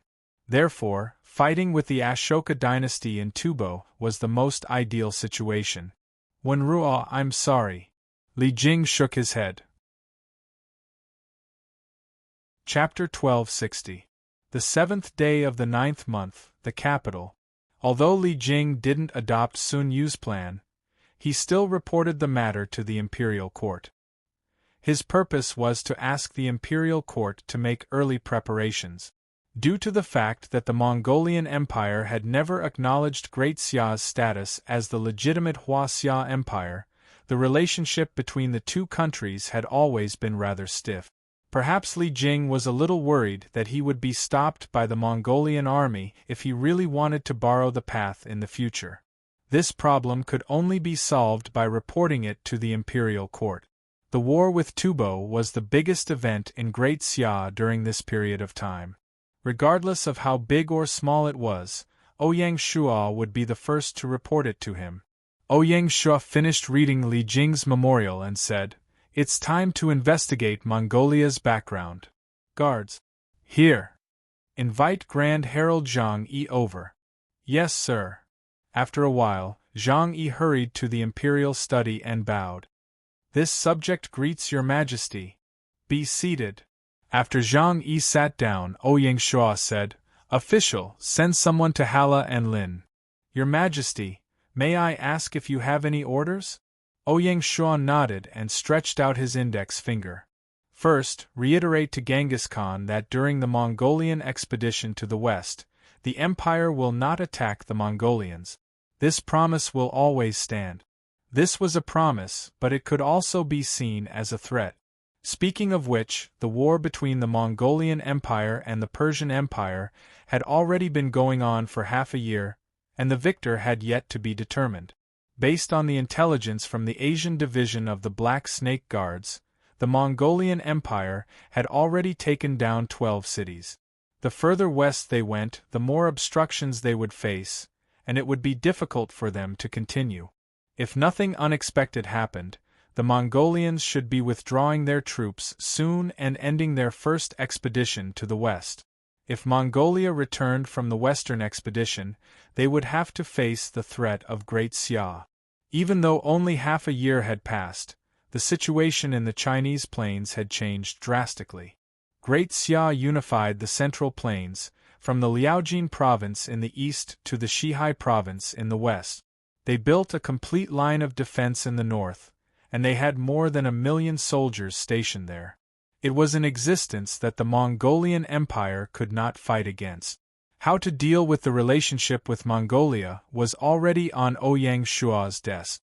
A high-ranking minister suggested that as soon as the Tubo War was over, the imperial court should immediately send troops to Mongolia to attack and destroy it. If the imperial court fought with all its might, it would not be too difficult, and they would definitely be able to emerge victorious in a single battle. After the war against Western Xia, the 10 months natural disaster, and the Western expedition, the Mongolian army went from 1.8 million to less than 1.3 million. Even though their territory had expanded, their strength was declining. Besides, the Mongolian Empire spanned from the east to the west, and its territory was vast. They could not take care of both the front and the back, and even with the speed of the Mongolian cavaliers, they could not rush to the east to provide reinforcements within a short period of time. How was Mongolia going to fight against Great Xia? It was not difficult to take down Mongolia, but how were they going to govern it after they took it down? The Mongolian Empire was a typical nomadic civilization and had a vast territory. If they wanted to govern it well, they had to rely on the Mongolians and give them a certain degree of autonomy. In history, all the dynasties that could subdue the nomadic tribes were only able to make them pay tribute. In the game world, it was impossible for Great Xia to overthrow them and start all over again. They could not wantonly cultivate the land and forcefully turn Mongolia into an agricultural civilization. From the perspective of the empire's needs, it was necessary to preserve such a large farm. This also meant that it was not good to be too forceful against the Mongolian Empire. If Great Xia really mobilized their armies and killed their way through the Mongolian plains, it was hard to say when the Mongolian plains would be able to recover. However, if they did not fight, Genghis Khan was not someone who was willing to lower his head. This caused Ouyang Shua a lot of trouble, and he could not think of a plan that would satisfy both sides. Even Zhang Liang and the other strategists could not think of a safe plan. This was why it had dragged on until now. Ouyang Shua had also considered this when he made a promise to Genghis Khan not to take the initiative to attack the Mongolians. Second, make a request to Genghis Khan. Ask the Mongolian Empire to unconditionally open up the Oghidai Khanate to our army during the Tubo War, and we can use it at any time. The second point was a little overbearing, and Zhang Yi's eyes narrowed. As an envoy, it was a test of his diplomatic skills to perfectly convey the Mongolian Empire's request and also be able to adapt to the situation while infuriating the Mongolian Empire. He could also use clever words to appease the Mongolian plains and achieve his goal. Ouyang Shua could have said it in a more tactful manner, but he did not because he wanted to test Genghis Khan. He wanted to see if this ruler of the plains was going to fight Great Xia to the end or if he could recognize reality and give both sides a buffer and a chance to negotiate. It could be said that Genghis Khan's attitude on this matter, to a certain extent, would determine the strategy that Great Xia would use against the Mongolian Empire in the future. Because of this, the requirement for the envoy to be sent was even higher. He had to be able to observe the words and expressions of the ambitious and ruthless Genghis Khan and not be deceived by him. If Genghis Khan was already very dissatisfied and only expressed it vaguely, or even with a smile on his face, and the envoy was deceived, it would bring a huge disaster to the empire. After hearing this, Zhang Yi did not hesitate and immediately said, "Since this is the case, I will personally make the trip. Then I will have to trouble you, my dear subject." Ouyang Shua had the same intention. He smiled and said, "My dear subject, bring some gifts to Genghis Khan. It doesn't matter if they are generous, as a sign of friendship. In addition, you can also take this opportunity to observe Hara and Lin. Do you understand what I mean, my dear subject?" "Your humble subject understands." Zhang Yi was very smart and he naturally understood. Great Xia had not established diplomatic relations with the Mongolian Empire, so naturally, they did not have a teleportation formation. Zhang Yi's trip this time had to be teleported to Handan City, and then through Handan, he would be escorted by the northern borderline army. If everything went smoothly, it would take at least 5 to 6 days to reach Hara and Lin. During this period, the Tubo battlefield did not stop fighting, and the fighting became even more intense. After each of the 4 armies of Great Xia captured a city, they finally had a stable forward base. More and more officers and soldiers had adapted to the altitude sickness and could fight normally. This gave the commanders of the 4 armies greater confidence and courage. In the first round of competition between the 4 armies, the Qin army was unparalleled, and the Tang army was collectively humiliated. The huge contrast stimulated the competition among each other, and they competed with each other to capture the second and third city. This was especially so for the Tang army. This time, Qing Yaojin and Yuqi Jingde each led a unit to attack 2 cities at the same time. This was to avenge their previous humiliation and regain their lost glory. The Tang army was going all out, and naturally, the other three armies had no reason to relax. Under such circumstances, the whole battlefield showed a lively scene of war from all sides, and the flames of war were burning everywhere. At every moment, the Xia army was either marching or attacking a city. Such a fierce war also posed a greater challenge to the logistical support. If not for Tsing Guofan and Du Ruhui personally supervising all sides, the provisions would probably not be able to continue. Even so, the frenzy at the front line made the two ministers complain incessantly. But no matter how hard it was, they did not dare to complain. The soldiers at the front line worked hard, risked their lives, and fought to be the vanguard. This was the scene that many emperors dreamed of. Who dared to drag the army down at this time? If they really did that, His Majesty would not only reprimand them, but also might even punish them. The two ministers had no choice but to pass the pressure layer by layer, from the two of them to the governors and the commanders of the army, and then down to the lowest level of the grain transport team. This time, millions of laborers and soldiers suffered. Looking down from the sky, the entire western part of the Xia kingdom, on the network of countless official roads, could be seen endless grain transport carts, converging on the Tubo army. That scene was indeed a rare sight in 1,000 years. The Xia army was going all out, but King Ashoka was not convinced. After learning that 4 cities at the border had successively fallen within a week, the proud King Ashoka did not hesitate and directly sent 500,000 imperial guards to the Tubo army. At the same time, like the Xia kingdom, King Ashoka also issued a national mobilization order to recruit millions of laborers to transport the provisions for the army to the Tubo territory. Both dynasties were doing their best, and neither was convinced by the other. At this time, the crazy behavior of the Ashoka dynasty finally made the Peacock dynasty and the Gudo dynasty, which were both in India, unable to sit still and began to secretly meet. Chapter 1261. On the evening of the 10th of September, Peacock King Drava took the initiative to contact King Akbar of India. The two leaders of the Indian district, who were also sworn enemies, had a rare secret conversation. Ashoka is fighting with Great Xia in Tubo, what do you think? Drava asked. What else can I do but watch the show? Don't you want to do something? Abak pretended not to understand and laughed. I'm lazy and don't want to do anything. As if I believe you. The Peacock King cursed in his heart. He knew that if he didn't take the initiative, the other party wouldn't take the initiative. I say, let's not beat around the bush and get straight to the point.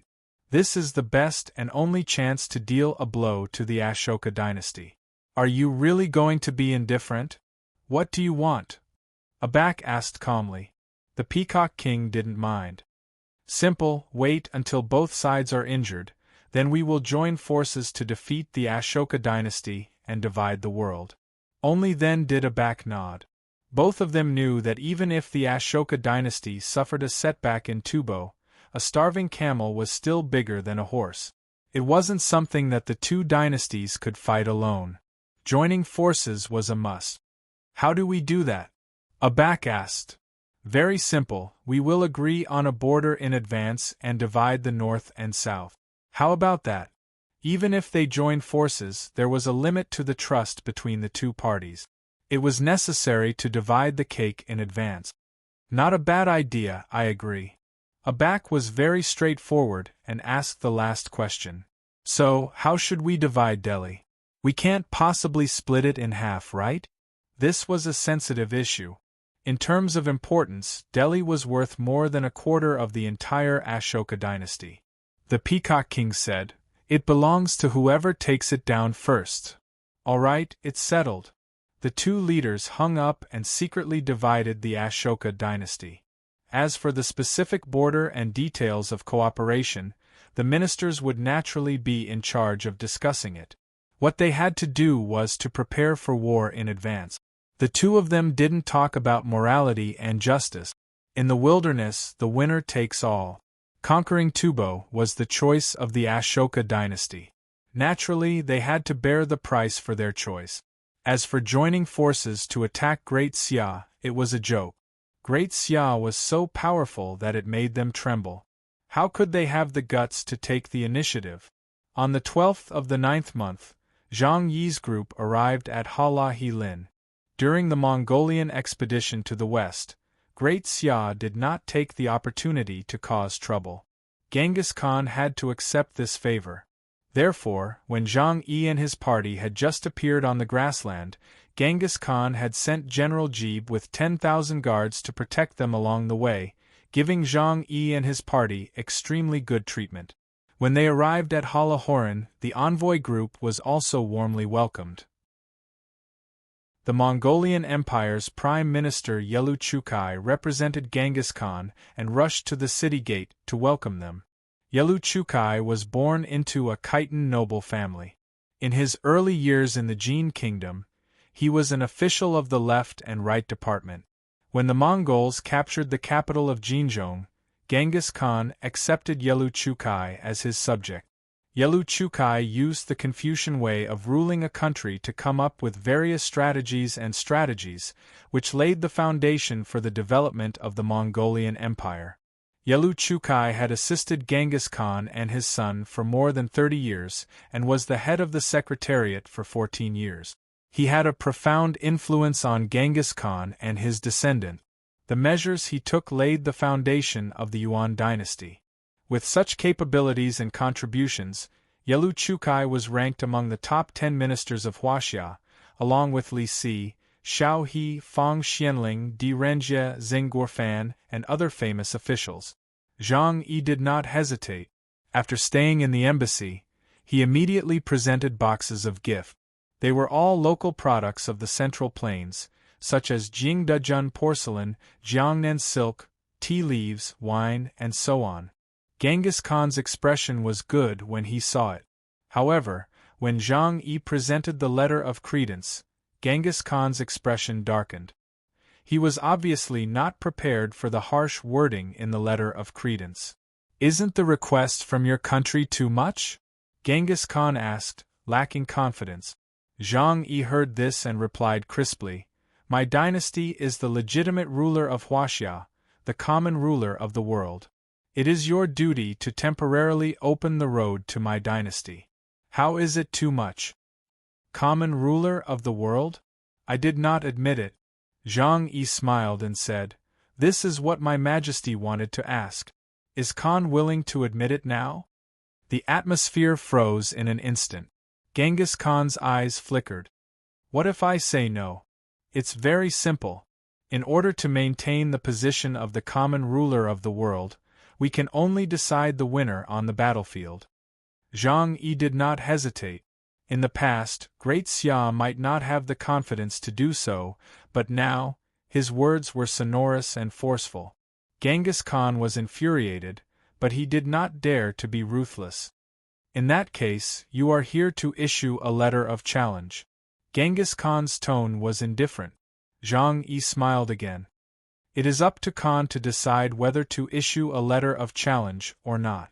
If possible, my dynasty does not wish to meet with your country on the battlefield. It is best to solve the problem through negotiation."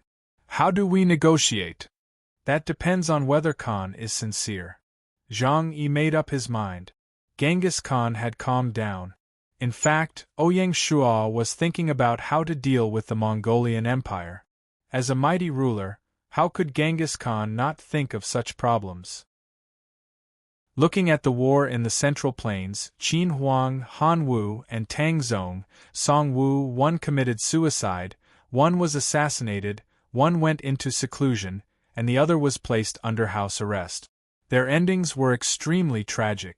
Although Genghis Khan was conceited, he did not think that he was more powerful than these four emperors. Great Xia could be ruthless to them, so there was no reason for them to be soft-hearted and let him off. If one wanted to have a good ending, one had to give in when it was necessary. Being stubborn to the end was not good for oneself or one's people. But even if he wanted to give in, Genghis Khan needed a way out. Otherwise, it would be too embarrassing. Zhang Yi came here to test the waters and also to give Genghis Khan a way out of this embarrassing situation. This is a serious matter. Let me think about it. Genghis Khan was very tactful and did not go overboard. Zhang Yi nodded and stood up to leave. After Zhang Yi left, Genghis Khan let out a sigh. What's going to come will come. When Yelu Chukai heard this, he advised, Khan, no one can stop the Xia kingdom from unifying China. In order to expel the Ashoka dynasty, they did not hesitate to send 2 million soldiers. This shows how determined they are. I know that, but I am not resigned to it. Genghis Khan sighed. When the wind blows, only the grass survives. Yelu Chukai comforted him. This wilderness is still the world of the mutants. This is fate and no one can change it. Rather than a life and death struggle, it is better to negotiate with Great Xia and achieve a smooth handover with conditions that both sides can accept. Genghis Khan asked, what conditions do you think should be put forward? The best outcome is of course to recognize Great Xia as the suzerain. But I am worried that Great Xia may not be satisfied with this. Khan, you have to be mentally prepared. Yelu Chukai said. Genghis Khan shook his head. What mental preparation? It is just abdication. Yelu Chukai was silent. After a long time, he carefully said, with Khan's prestige in Mongolia, I am afraid it will be difficult to make Emperor Xia feel at ease. The best way is to choose one of the princes to pass on the throne. This is also the usual practice of the Central Plains emperors. Yelu Chukai added. Genghis Khan asked, which prince do you think can take on this responsibility? This was a bit difficult for Yelu Chukai. He said, this is Khan's family matter, I dare not speak. Yelu Chukai did not say anything, but Genghis Khan said, among the princes, only Ogdi and Tuale can inherit the throne. One is a scholar, one is a warrior. No matter who succeeds, it may cause discord among the brothers. This is what Great Xia would like to see. Since it is so, let Great Xia decide. Yelu Chukai was startled. He asked, Khan, you agree to negotiate with Great Xia? Genghis Khan nodded. Let's talk. Other than that, there is no other way. You will be in charge of the specific negotiations. I hope there will be a good result. Don't worry, Khan, I will do my best. Yelu Chukai cupped his fist. Genghis Khan heard this and did not show any excitement. He just waved his hand tiredly. This all-powerful old man, in front of a strong enemy, was already physically and mentally exhausted. He had no will to fight. An eagle could soar in the blue sky, but it could not fight against the blue sky. Genghis Khan was the eagle of the grasslands, and Great Xia was the sky. It was above the Mongolian Empire. It was an undefeatable existence. What could they use to fight? Now, Genghis Khan began to understand Emperor Qin's state of mind when he committed suicide. I will take my leave. Seeing this, Yelu Chukai tactfully took his leave. Chapter 1262. Ouyang Shual was very satisfied with Zhang Yi's diplomatic mission. He instructed Zhang Yi to stay in Hala Helen for a while longer and discuss with Yelu Chukai to see each other's strength. If the results of the negotiations were satisfactory, Great Xia would form a proper negotiation team. Sun Tzu's Art of War states, therefore, the first step is to attack the enemy's stratagem, the second step is to attack the enemy's friends, the third step is to attack the enemy's troops, and the third step is to attack the city. The method of attacking the city is the last resort. Subduing the enemy without fighting was the highest realm. From the destruction of the four-nation alliance to the subjugation of the Mongolian Empire, Great Xia had been implementing this ideology. In the first half of the 7th year of Gaia, other than the African continent and South America, the rest of the world was relatively peaceful, especially in the European continent. The 6 empires had settled down and there were no more wars. In addition to intervening in West Africa, the European dynasties had also strengthened their internal affairs, especially with the help of the First Industrial Revolution. They were secretly accumulating their strength in preparation for the great changes in the future. Amidst the peace, the European dynasties also had their own worries. Steel-toed Empire, Castle Avic. Annie, who was dressed in a military uniform, walked into the palace. All the servants who saw her along the way bowed and greeted her, "Your Highness." However, Annie was expressionless. One could faintly see that she was tired. When he reached his brother William's office, he slumped into the chair. When William saw this, he said with pity, "The battle at the front lines isn't going well, is it?" Annie nodded and said bitterly, "I'm afraid we can't take down Nigeria." "Brother, I'm sorry." William waved his hand. "It's not your fault." The siblings looked at each other and could see the bitterness and disappointment in each other's eyes. Nigeria was located in the southeast of West Africa, at the peak of the west coast of the Gulf of Guinea. It was the most populous country in Africa, with a total of 15 million players, 16% of the total number of players in Africa. Nigeria was a major energy resource country in Africa. It was the largest oil producer and exporter in Africa. Among the 76 types of minerals that had been discovered, 34 of them had commercial exploitation value. More importantly, Nigeria was once a colony of the British Empire. When the European dynasties were preparing to divide West Africa, William did not hesitate to choose Nigeria as the target of attack. As long as Nigeria was taken, the Gangder dynasty would have a firm foothold in West Africa. However, it turned out that he had overestimated the strength of the royal army and underestimated Nigeria. In the game, there were no more than 5 million Steelder players, which happened to be a third of Nigeria's. Taking down Nigeria would feel like a snake trying to swallow an elephant. In history, the British Empire reached its peak at the beginning of Queen Victoria's era. Its territory was about 33.67 million square kilometers, covering a quarter of the Earth's land and a quarter of the Earth's population. It was the country with the widest span and largest area in the world's history. They had once launched the Opium War against the Qing dynasty with only a few thousand men. Because the empire's territory and territories covered 7 continents and 4 oceans, including Antarctica, it was described as the second empire where the sun never sets, after the Spanish Empire. At that time, the British Empire relied on the Industrial Revolution and their invincible navy. However, in the game world, Gaia favored countries with large populations and territories.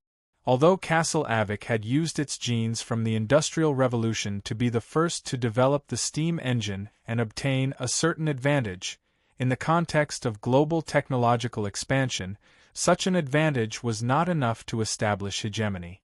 Especially when the global maritime hegemony was firmly controlled by the Xia kingdom, the Gangder dynasty was even more powerless. Because it was an island country, far away from the mainland of Europe, it even missed the feast of invading small European countries. Among the 6 major dynasties in Europe, the Gangder dynasty was only comparable to the Gauls and belonged to the bottom of the list. The once glorious empire where the sun never sets could only hide in its native island, struggling at death's door. Such an outcome, of course, did not satisfy William. But reality was cruel. "Why don't we form an alliance with Spain or Gaul and attack Nigeria together?" Annie suggested. William shook his head firmly. "Don't think that we belong to the same camp. They won't do anything until they see the rabbit. If we really form an alliance, how are we going to split the cake?" There was one more thing that William did not say. If they had to ask for help to attack Nigeria, it would be too embarrassing. William's pride would not be able to accept it. Also, there are other targets in West Africa. Why would they want to go further? William added. Annie asked, "Then what should we do? Retreat?" William nodded. "Retreat. Since we can't win, let's not force it. We don't want to waste our military power. We'd better defend our homeland and manage our internal affairs." As for West Africa, we won't fight. Annie's eyes dimmed. She was known as the war goddess of the dynasty. Seeing this, William comforted her. Don't feel that it's a pity. Don't think that they're busy fighting for territory. The real cruel war has yet to begin. Brother, are you talking about Great Xia? Annie understood immediately. That's right. You should know that Great Xia conquered 9 countries in East Africa in just 6 months. They're invincible. It's simply terrifying. They're not satisfied with the current situation. Instead, they're making use of the time to digest their current territory. Once they're done, there will be a good show to watch. At this point, William sighed. Sometimes I really envy that guy. 4 years ago, when Ouyang Shuo led the ocean fleet to Castle Avik, William did not feel that there was any difference between the two territories. 4 years later, the difference between the two was like heaven and earth. William seemed to see the scene of Great Xia sweeping across the African continent. He was even more determined to retreat from West Africa. Annie had a different view. She frowned and said, "Brother, the wilderness is not like reality. It's extremely cruel. The road to hegemony is even more difficult.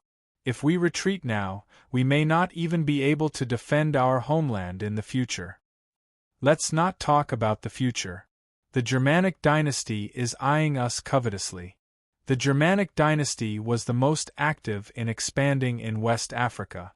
Because they occupied the hinterland of Europe, after annexing various countries, the Germanic dynasty had a total of 20 million players and a dynasty army of nearly 3 million. They were extremely powerful. The Germanic dynasty carried the flag of the azure emblem on the European continent. While consolidating the internal affairs, the Germanic dynasty attacked from both sides. They conquered the northern European countries in the north and attacked the West African continent in the south. They were one of the most active dynasties in Europe. The two dynasties faced each other across the sea and had fought 2 wars in history. It was not impossible for them to fight again. William shook his head and said with a smile, "The Germanic dynasty is surrounded by strong enemies.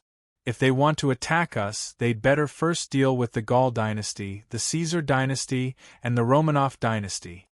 And someone in the organization has already proposed to see if we can gather the power of the 5 dynasties at the right time to besiege the Germanic dynasty and drive it out of the European continent." In order to convince his sister, William did not hesitate to throw out a shocking gossip. If the plan succeeds, the entire European continent will be the world of the organization. As long as we defend our homeland, we can rest easy with our family's position in the organization. Hearing this, Annie fell into deep thought. Even so, Annie was still a little unwilling. We have been fighting in Nigeria for so long. It's not worth it to withdraw like this. How about? Annie looked at her brother cautiously and said, "How about we quietly ask for help from Great Xia and let them help us take down Nigeria? Brother, don't you still keep in touch with them?" "Don't." William was very determined. "Don't even think about it. You should know the consequences of betraying the organization. If this matter is discovered by the organization, how can we still stand on the European continent in the future? Do it secretly. What are you afraid of?" Annie was really fearless. "No, don't even think about it." William took a deep look at his sister and said, "From tomorrow onwards, you'd better rest for a while. Don't worry about the withdrawal of the troop." "Brother." Annie was anxious. William was unquestionable. "That's it. You can go now." Annie saw this and left angrily. William sighed and muttered to himself, "How would you know how deep the waters are here?" Chapter 1263. Gallic Dynasty, Vic City. Every family had their own problems. With the rise of the Spanish dynasty, Gallic dynasty had become the weakest among the 6 major dynasties in Europe. Therefore, Henry's troubles were no less than William's. Although Gallic dynasty had 6 million players, 1 million more than Steel dynasty, their military operations in West Africa were also stumbling. So far, they had only conquered a small country, Liberia.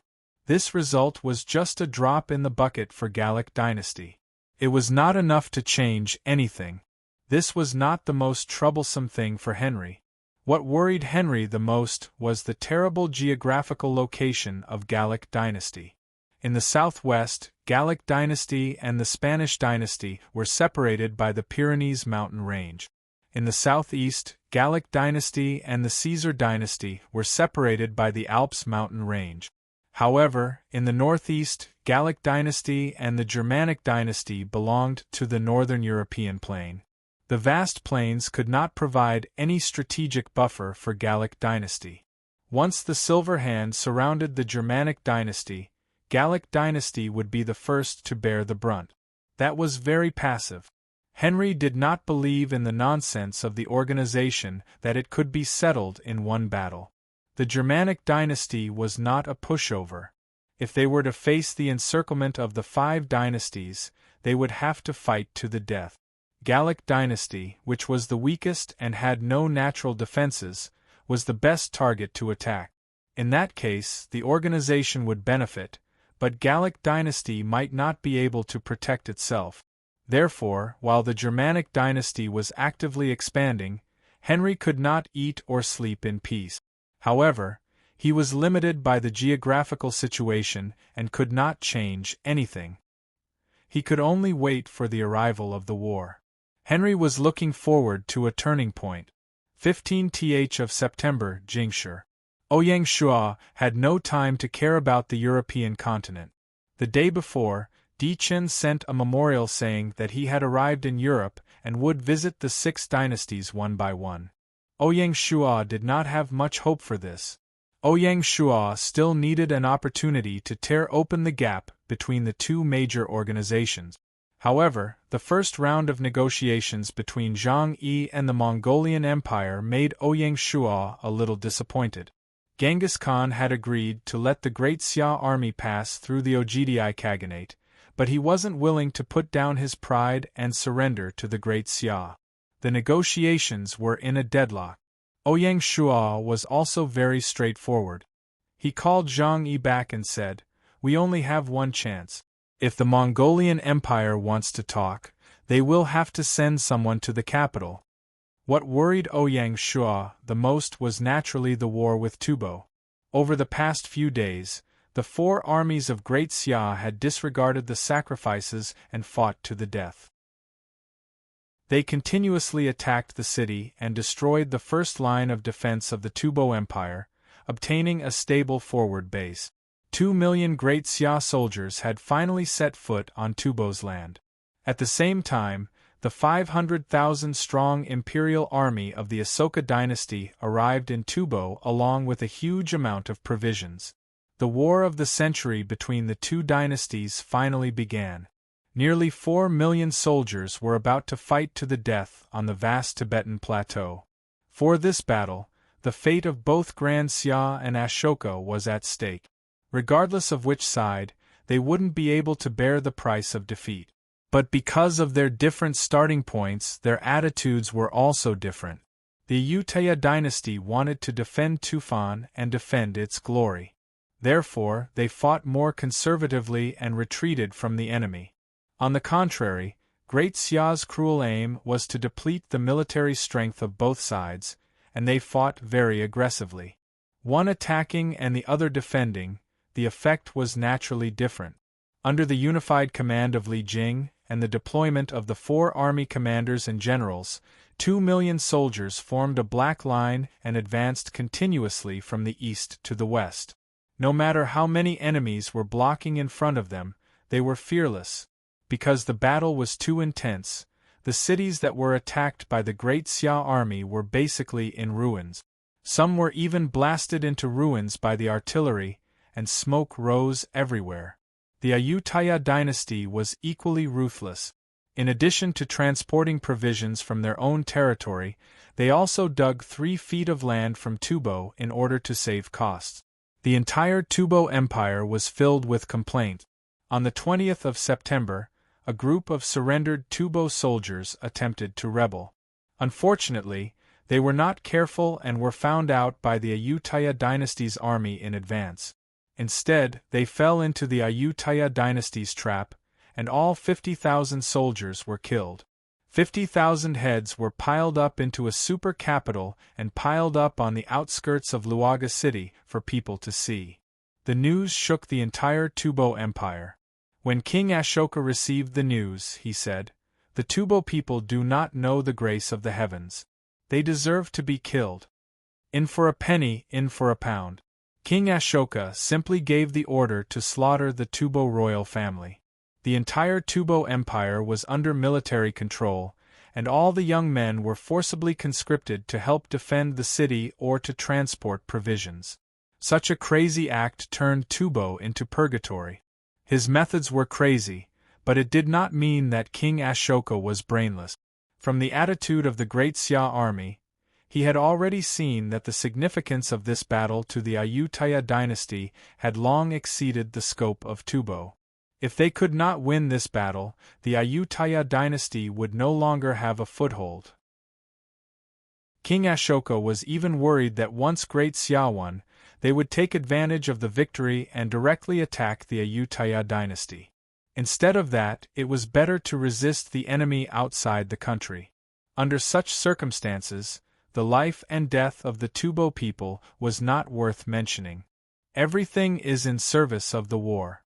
As long as we win this war, even if all the Tubo people become slaves, they will not be able to resist. If we can't win, there is no need to mention anything, King Ashoka said. For this reason, King Ashoka did not hesitate to wield the butcher's knife and squeeze out the last trace of the Tubo people's war potential. King Ashoka's iron-blooded methods were immediately effective. Under the situation where the logistical supplies were smooth, the morale of the Ayutthaya dynasty army at the front line was greatly boosted. They gathered in the cities to defend, and with the advantage of the terrain, they were locked in a stalemate with the Great Xia army. Every time a city was breached, the Great Xia army had to pay a heavy price. In order not to affect the morale of the army, the commanders of the four armies could only adopt a rotation system. They used the legions as a unit and sent the troops to the battlefield one by one as training. Taking the Qin army on the right as an example, there were 5 regular legions and the remaining 150,000 soldiers were the reserve force. What was the reserve force? It meant that when the legions suffered losses, they could directly replenish the soldiers from the reserve force and return to full strength the next day. In this way, not only could they ensure that the legions were always at full strength, but they would also not suffer too many casualties and have low morale. This move was indeed effective. Although the soldiers of the legions in charge of attacking the city felt that their companions were constantly dying, when they returned to the camp at night, they never felt that the camp was empty. It felt as if not many people had died. Although it was an illusion, it was very comforting. As a result, the next morning, the soldiers were able to pull themselves together and bring their new companions to the battlefield energetically. Under the tempering of iron and fire, those who could not die were the true elites. This was very cruel, but it was a real battlefield. In fact, if one looked at the overall situation, it would only be more cruel. Taking the Right Army as an example, by the end of September, after nearly a month of fierce fighting, the 150,000 reserve force of the Qin army had been reduced to less than 10%. It was obvious how tragic the war was. Moreover, this was only the elite force of the Qin army. The other armies were even worse off. In particular, the Central Protectorate Army only had 380,000 soldiers, which was only enough to form 4 regular legions. The remaining 100,000 soldiers were used as the reserve force. By the 25th of September, the 100,000 reserve force of the Central Protectorate Army was completely depleted. After paying such a heavy price, on the 1st of October, the Great Xia Left Army, the Central Protectorate Army, and the Middle Protectorate Army finally fought their way to Luoxia City and met victoriously. Chapter 1264. Gaia's 7th year, October 2nd. Chengdu. Northwest War Zone High Command. After a month of fierce fighting, the Great Xia Army had lost more than 500,000 soldiers, killed more than 600,000 enemies, captured nearly 200,000 people, and consumed countless rations and supplies. Among the prisoners of war, most of them were from the former Tubo army. Such a battle result also indirectly proved that Jia Su's meat grinder plan was worthy of its name. To the besiegers, this result was already very impressive. After all, both sides were mainly made up of Royal City Imperial Guards, so there was no obvious difference in combat strength. Great Xia's military was strong because they had a batch of famous generals. This was something that India, which lacked historical heritage, could not compare to. Although India was also one of the countries with ancient civilizations, the only thing they could show off was during the Peacock dynasty. After that, they were conquered by foreign races and even colonized for a long time until the birth of modern civilization. The British colonial rule in India alone lasted for 2 centuries. As the left-wing army, the Middle Protectorate Army, and the Middle Route Army met outside Luoga City, the Battle of Tubo officially moved to the second tier. The commander of the Northwest Theater of Operations, Li Jing, issued a series of military orders. The Central Protectorate Army cooperated with the Central Route Army and officially attacked Luoga City. The left and right armies continued to advance to the west. Both flanks flew together and killed their way to the rear of Luoyu City, cutting off the Ashoka dynasty's support to Luoyu City. They had to conquer Luoyu City within a month. As the former capital of Tubo, Luoga City was the only solid city on the Qinghai Tibet Plateau.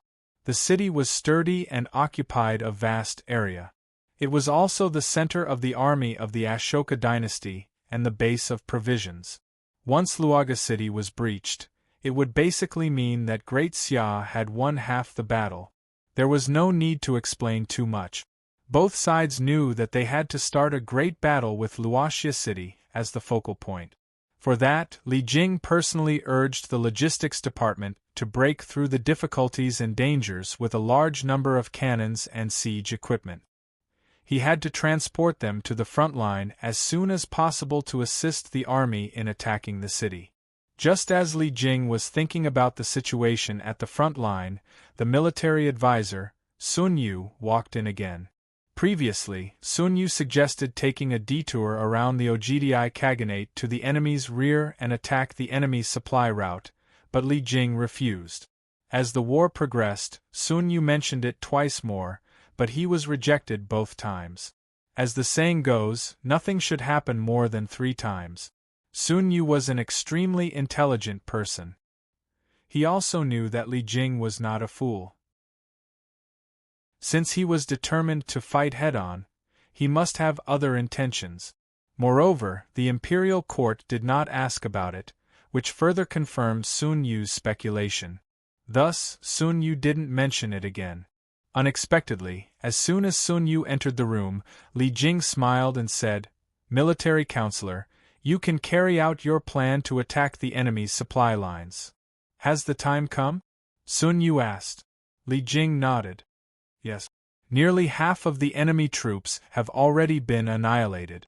Right now, our army is besieging some cities. Once the enemy's food supply route is cut off, the enemy's million-strong army will be like a turtle in a jar." Sun Yu nodded. Tubo Amdo City. This was the first city that the right-wing army had conquered, and it was also the location of the right-wing army's headquarters. Due to the convenience of communication, the military order from the High Command quickly reached the hands of Wang Jian, the commander of the right-wing army.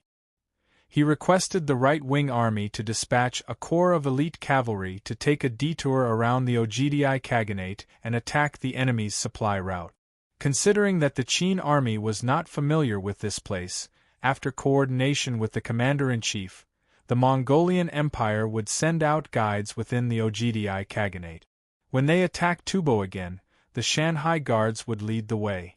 Apart from that, there were also some battle details.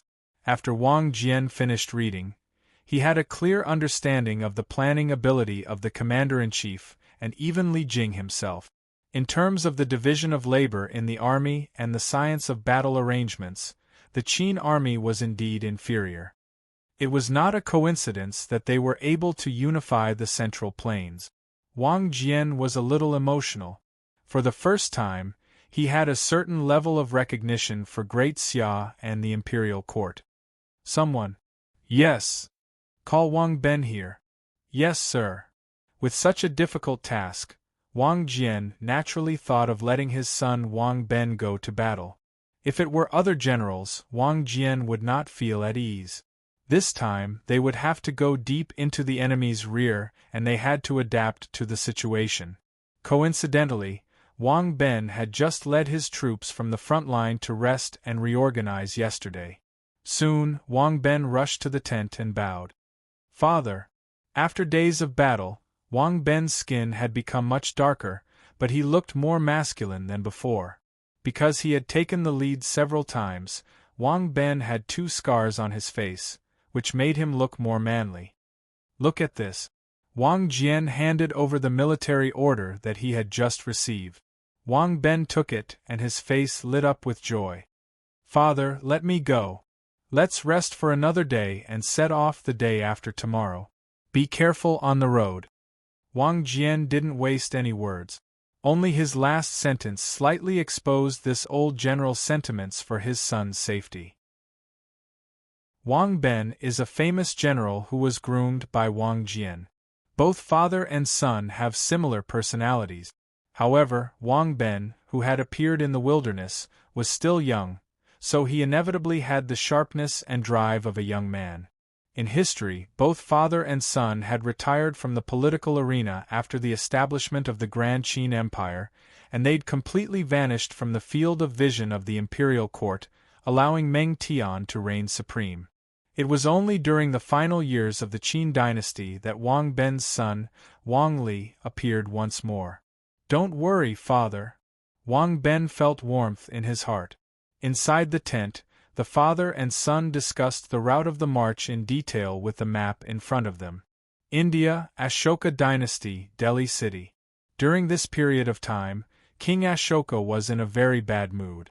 He didn't expect that after investing 1.5 million soldiers in the Tubo battlefield and consuming countless rations and resources, they still weren't able to stop the advance of the Great Xia army.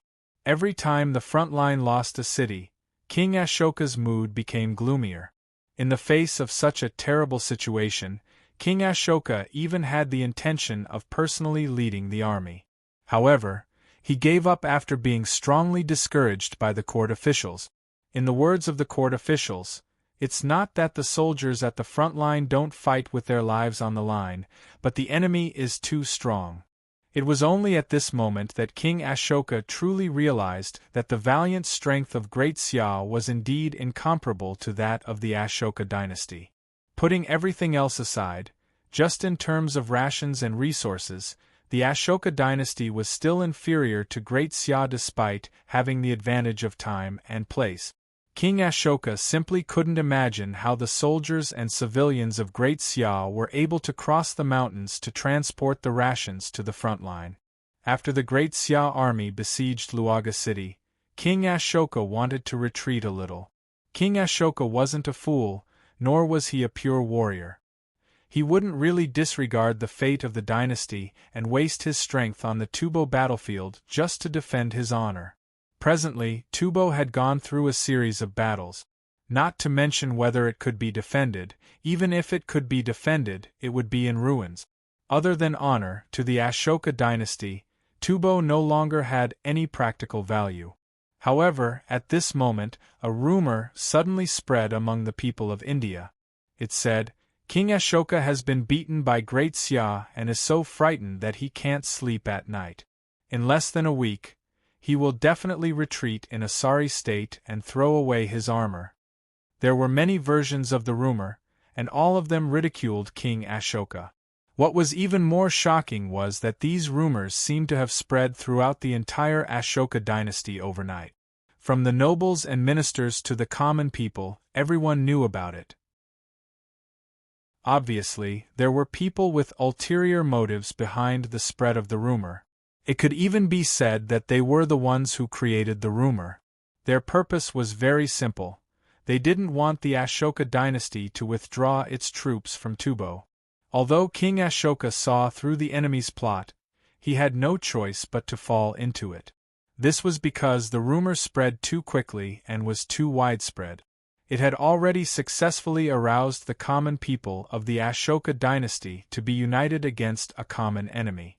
If the dynasty were to withdraw its troops from Tubo at this time, it would definitely lose the hearts of the people. Chapter 1265. A storm of rumors forced Ashoka to the edge of the cliff. Under this atmosphere of public opinion, not only could Ashoka not withdraw his troops from Tubo, but he also had to find a way to defend Tubo. At the very least, he had to reach some kind of agreement with Great Xia to give an explanation to his people. Otherwise, the storm would not be able to calm down. The initiators of this storm of rumors were the Peacock King and King Gudwa. They had already secretly planned to attack the Ashoka dynasty once the war with Tubo was over. In this way, how could the Ashoka dynasty easily withdraw their troops from Tubo? Only when the Ashoka dynasty suffered heavy losses in Tubo would they have a chance to win. In the process, the secret agents of the Asian division of the Black Snake Guards also added fuel to the fire. With the joint efforts of the three forces, the rumors quickly fermented in the shortest time possible. After much consideration, Ashoka gritted his teeth and decided to send another 500,000 troops to Tubo. At the same time, he ordered the garrison in Luaga City to hold on until the reinforcements arrived. It would be best if they could defend Luaga City. Even if they could not, Ashoka hoped that through the support of the 500,000 troops, most of the troops could smoothly withdraw back to the country. As long as the army was there, Ashoka had nothing to fear. At the same time, in order to minimize the expectations of the people, Ashoka ordered the 500,000 troops to disguise themselves and sneak into Tubo with the troops transporting provisions. Ashoka was worried that once the people knew that the dynasty could not protect Tubo after investing 2 million troops, it would really damage the prestige of the dynasty, so he kept a low profile. October 5, the capital. Ashoka first implemented a cruel military rule in Tubo, treating the people of Tubo like cattle and sheep, wantonly squeezing them. Then the country was caught in a storm of public opinion. It was difficult to get off the back of a tiger. Ouyang Shua could only sigh. The heavens were really helping Great Xia. With these 2 points, Jia Su's meat grinder plan could basically be realized, and because of the active cooperation of the Peacock dynasty and the Gudwa dynasty, it might even have a miraculous effect. There was good news from the front line, and there was progress on the disarmament plan of the imperial court. The Grand Council, the Privy Council, and the Cabinet of Advisors had jointly formulated the largest disarmament plan in the history of Great Xia. It was also the most thorough military reform plan, and it had basically taken shape. As long as Ouyang Shua approved it, it could be started. The biggest feature of this reduction was that it did not reduce the size of the corps by 1 level. Instead, it reduced the size of the corps from 70,000 to 50,000, a reduction of 20,000 people. That was very impressive. Including the Imperial Guards, the Great Xia Army had a total of 19 army groups, and each army group had 5 legions under them. In addition to the Ingzhou military unit and the South American military unit, there were a total of 99 legions. Every corps would lose 20,000 soldiers, which meant that 1.98 million soldiers would be disbanded at one go.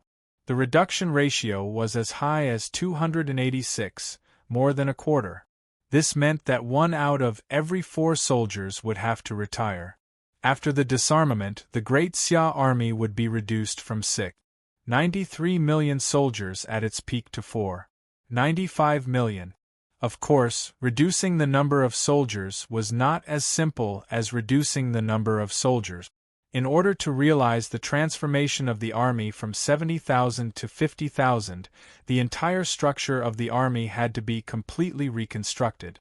Before the disarmament, the Great Xia army used 10 soldiers as firemen, 10 firemen as squads, 5 teams as battalions, and 5 battalions as brigades. 5 brigades were divisions with 1,000 soldiers directly under them. 5 divisions were legions with brigades directly under them. After the disarmament of the army, the Great Xia army still used 10 men as a squad leader. The only difference was that instead of 10 soldiers forming a squad, there would be 5 soldiers forming a squad. There would be a total of 50 soldiers and a squad leader. There was a scientific basis for such a structure. A squad leader was a basic officer in the army. It was a little over the limit for him to manage 10 firemen at one time. Furthermore, it would easily cause an imbalance in the jurisdiction between a squad leader and a battalion leader, resulting in a top-heavy situation. In addition, there was a scientific subdivision of the functions at the squad level.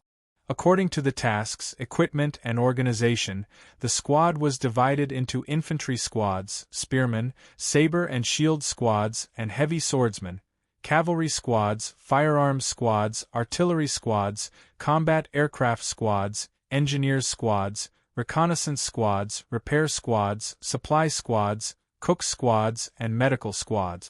In short, at the squad level, it basically covered all the combat units and auxiliary units of the Great Xia army. The degree of completeness was already similar to that of the modern army. There were 2 advantages to such a structure. First, it provided a greater possibility for multiple units to conduct joint operations. For example, after the military reform, the Great Xia army could realize joint operations between spearmen, cavalry, and musketeers at the battalion level. This made the combat mode more flexible and efficient. Every unit had its advantages and disadvantages, and joint operations relied on each other's strengths to make up for their weaknesses. The more this joint operations model was developed, the more the combat effectiveness of the army could be improved.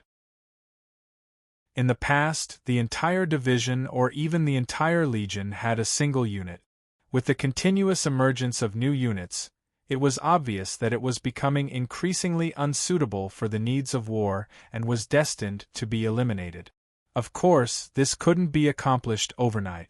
How to combine the units, how to match them, how to command them, how to solve the logistical support, and other practical problems had to be continuously explored by the various army groups through training and actual combat after this round of military reform.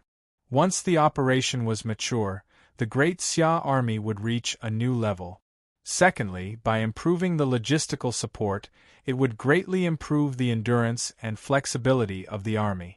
Before the military reform, the division was equipped with a direct 1,000-man brigade, and the corps was equipped with a direct brigade. In fact, it was by Qi's suggestion to equip them with support troops such as engineers, logistics troops, and medical troops. Below the division level, there were no independent auxiliary unit. Before this, the Great Xia army was used to fighting with large legions, so there wasn't much of a problem. However, with the evolution of the war situation, the expansion of the territory and battlefield required the brigade and even the battalion level to have a certain degree of independent combat capability. As such, it was necessary to equip the auxiliary unit. The restructuring of the army during Bai Qi's time was during the first year of Gaia, and it had already been 6 years since then. Over the past 6 years, the Great Xia army had undergone earth-shattering changes, and it was time for a new generation of soldiers. With the current foundation of Great Xia, they had the ability to equip all kinds of auxiliary unit. While increasing the flexibility of the army, it also greatly increased the survival rate of the army and reduced the mortality rate. The organization of squads and above had also undergone a complete restructuring. A battalion would consist of 6 to 10 teams, with a total of 300 to 500 people. In addition to the combat team, a battalion would need to be equipped with at least one supply team, and according to the actual situation, It would be equipped with auxiliary units such as cooks, medical soldiers, and scouts. The battalion establishment was also the basic tactical unit of the Great Xia Army. Similarly, according to the tasks, equipment, and organization, it could be divided into infantry battalions, pike battalion, sword and shield battalion, and heavy sword battalion, cavalry battalion, musketeer battalion, artillery battalion, engineer battalion, scout battalion, and supply battalion. It was obvious that, apart from the mecha fleet, the maintenance, cooks, and medical soldiers of the auxiliary units would not be based on battalions. Basically, they would be directly allocated to brigades as a unit. A brigade would consist of 3 to 5 battalions and a number of direct subordinate teams, with a total of 2,000 people. The direct subordinate teams referred to the 6 main auxiliary units, namely the engineer team, the scout team, the repair team, the supply team, the kitchen team, and the medical team. According to the actual situation, they would not be fully equipped. The brigade establishment was the high-level tactical unit of the Great Xia Army. It had a brigade headquarters and was equipped with combat staff officers. According to the tasks, equipment, and organization, it was divided into infantry brigades, pike brigade, sword and shield brigade, and heavy sword brigade, cavalry brigades, musketeer brigade, special operations brigade, engineer brigade, and supply brigade. Based on the current level of industrialization in Great Xia, it was still impossible to equip an artillery brigade. In addition, reconnaissance was basically limited to the battalion level and would not be promoted to the brigade level. That would be too exaggerated. A division would consist of 4 brigades, a number of independent battalions, and a number of direct subordinate teams, with a total of 10,000 people. By the same logic, independent battalions would perform combat services, technical services, and logistical support tasks, including the engineer battalion, the scout battalion, and the supply battalion. Basically, all 3 battalions would be fully equipped. The direct subordinate teams were naturally the repair team, the kitchen team, and the medical team. The division establishment was already the basic tactical unit of the Great Xia Army. It could fight independently and independently surround and defend a defensive area. According to the tasks, equipment, and organization, it was divided into the sword and shield division, cavalry division, and musketeer division. It was not difficult to see that at the division level, pike and heavy sword soldiers would be removed from the historical stage. In front of the musketeers, such an organized infantry division was a live target and was destined to be eliminated. Only the heavily armored sword and shield soldiers could still fight against the musketeers under the premise that the individual ability of the soldiers was greatly improved. The division headquarters would be given a number and a flag by the army group's supreme commander. Some even had their own unique logo. The division headquarters had a certain amount of authority to manage the army. They were responsible for military training and administration, including the selection and appointment of grassroots officers and soldiers. Therefore, the division commander was already worthy of the title of general. A legion consisted of 4 divisions, a number of independent brigades, and a number of independent battalions, with a total of 50,000 soldiers. The independent brigades at the division level included auxiliary troops such as the engineer brigade and the supply brigade, as well as combat troops such as the pike brigade, the sword and shield brigade, the heavy sword brigade, the cavalry brigade, the musketeer brigade, and the special operations brigade. As for the specific allocation, it was also adjusted flexibly according to the situation. The overall goal was to achieve coordination between the various types of troops and improve the overall combat effectiveness of the army. The division establishment was the basic tactical unit of the Great Xia Army. It was set up in the military headquarters and could lead the defense of a province. Except during wartime, the 5 major divisions under the army group would not be stationed together and would be stationed separately. Generally speaking, the division was a combination of various types of troop. Although the first generation of fighter jets had already entered the production stage, with the current scale of assembly, it was still not the right time to set up an air force outside of the Army. As for the Navy, it would only fight together during wartime and would not mix the land and sea forces. Before the military reform, when Great Xia was involved in a certain battle, they would often transfer a number of divisions from different army groups and organize them together to fight together. This was because of the tactical nature of the division, and it could completely fight independently. The division was the foundation of the strategic battle army and was also the basic unit to calculate the strength of the strategic battle. Its quantity and quality were the main indicators to measure the combat strength of the army. In short, the scale of a battle depended on the number of divisions that Great Xia had invested in the battle. Further up was the army group, which was also the highest establishment unit of the army. The 5 divisions below remained the same and had a headquarters command structure. It was the combat unit that was responsible for the direction of the battle, which was the basic combat unit.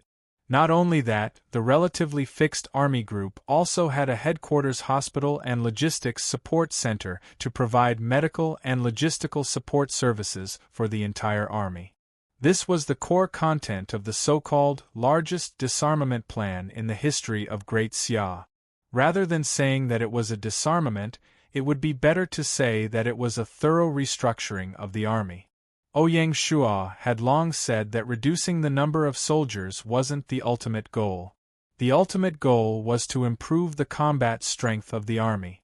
Du Ruhui, Zhang Liang, and the rest obviously understood Ouyang Shua's intention.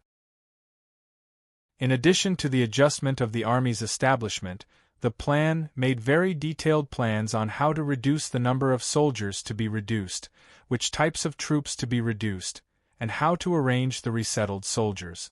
In the Great Xia army, the Imperial Guards, and the City Guards were directly under the command of the army and stood at the highest level.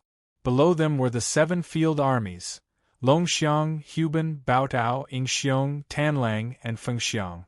Below them were the North African Army, West African Army, East African Army, Hanoi Army, Hulluo Army, Nanjiang Army, Xiangjiang Army, Hudong Army, Beijiang Army, Yingzhou Army, and South American Army. These were the border guards. Below the border guards were the various provincial guard divisions. Below the garrison division was the reserve division. From top to bottom, there were a total of 5 levels that together formed a complete system of the Great Xia army. The lower the level, the combat strength of the army decreased. Therefore, in this round of disarmament, it was impossible to arrange for the retirement of the 100,000 Imperial Guards.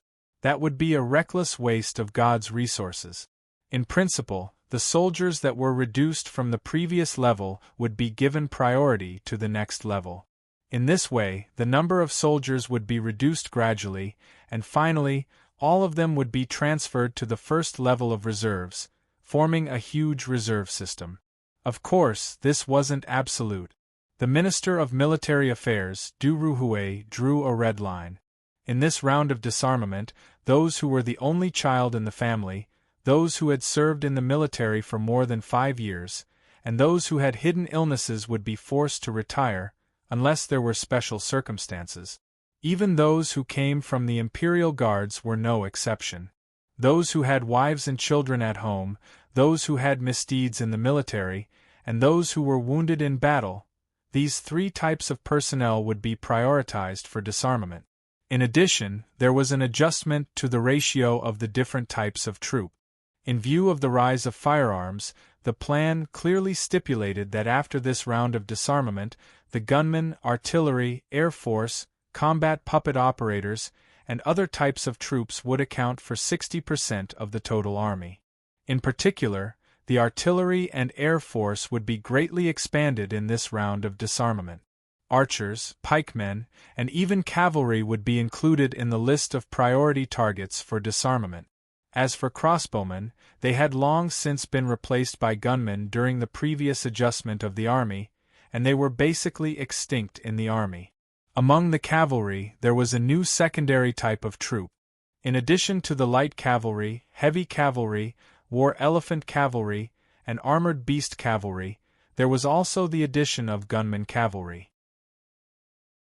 While reducing the proportion of infantry troops, the plan also stipulated that the proportion of auxiliary troops should be appropriately increased, especially the proportion of supply, engineering, and medical soldiers. The plan hoped that in the future, the Great Xia army would have the ability to independently guarantee logistics. It wouldn't be like now, where every time a war was launched, a large number of laborers would be conscripted to be responsible for logistics and transportation. Of course, the treatment of auxiliary troops was different from that of combat troops, and this would also reduce military expenditure. In summary, in this round of disarmament, the targets of disarmament would face four fates. The first was to be demoted, such as from the Imperial Guards to the Dragon Stallion Army. The second was to be transferred, such as from pikemen to musketeers. The third was to be transferred, such as from cavalry to supply troops. The last was to be transferred to the reserves, receive a retirement allowance, and henceforth leave the military. One could imagine how huge of a project this would be. Not only was this project huge, but it would also require an astronomical amount of funds. Just the retirement allowance for 1.98 million soldiers would amount to as much as 20 million gold coins. In principle, retired soldiers would be given priority to return to their original places of origin to work, and the yamen at all levels had the obligation to arrange decent and suitable jobs for them. The indirect costs involved would be even more incalculable. At the same time, the retirement of 1.98 million soldiers would increase the scale of Great Xia's reserve forces to a whole new level. How to effectively manage the reserve forces became a difficult problem. You're tuning in to the Phoenix Knights YouTube channel. Don't forget to subscribe and join us on this journey to catch the most captivating stories.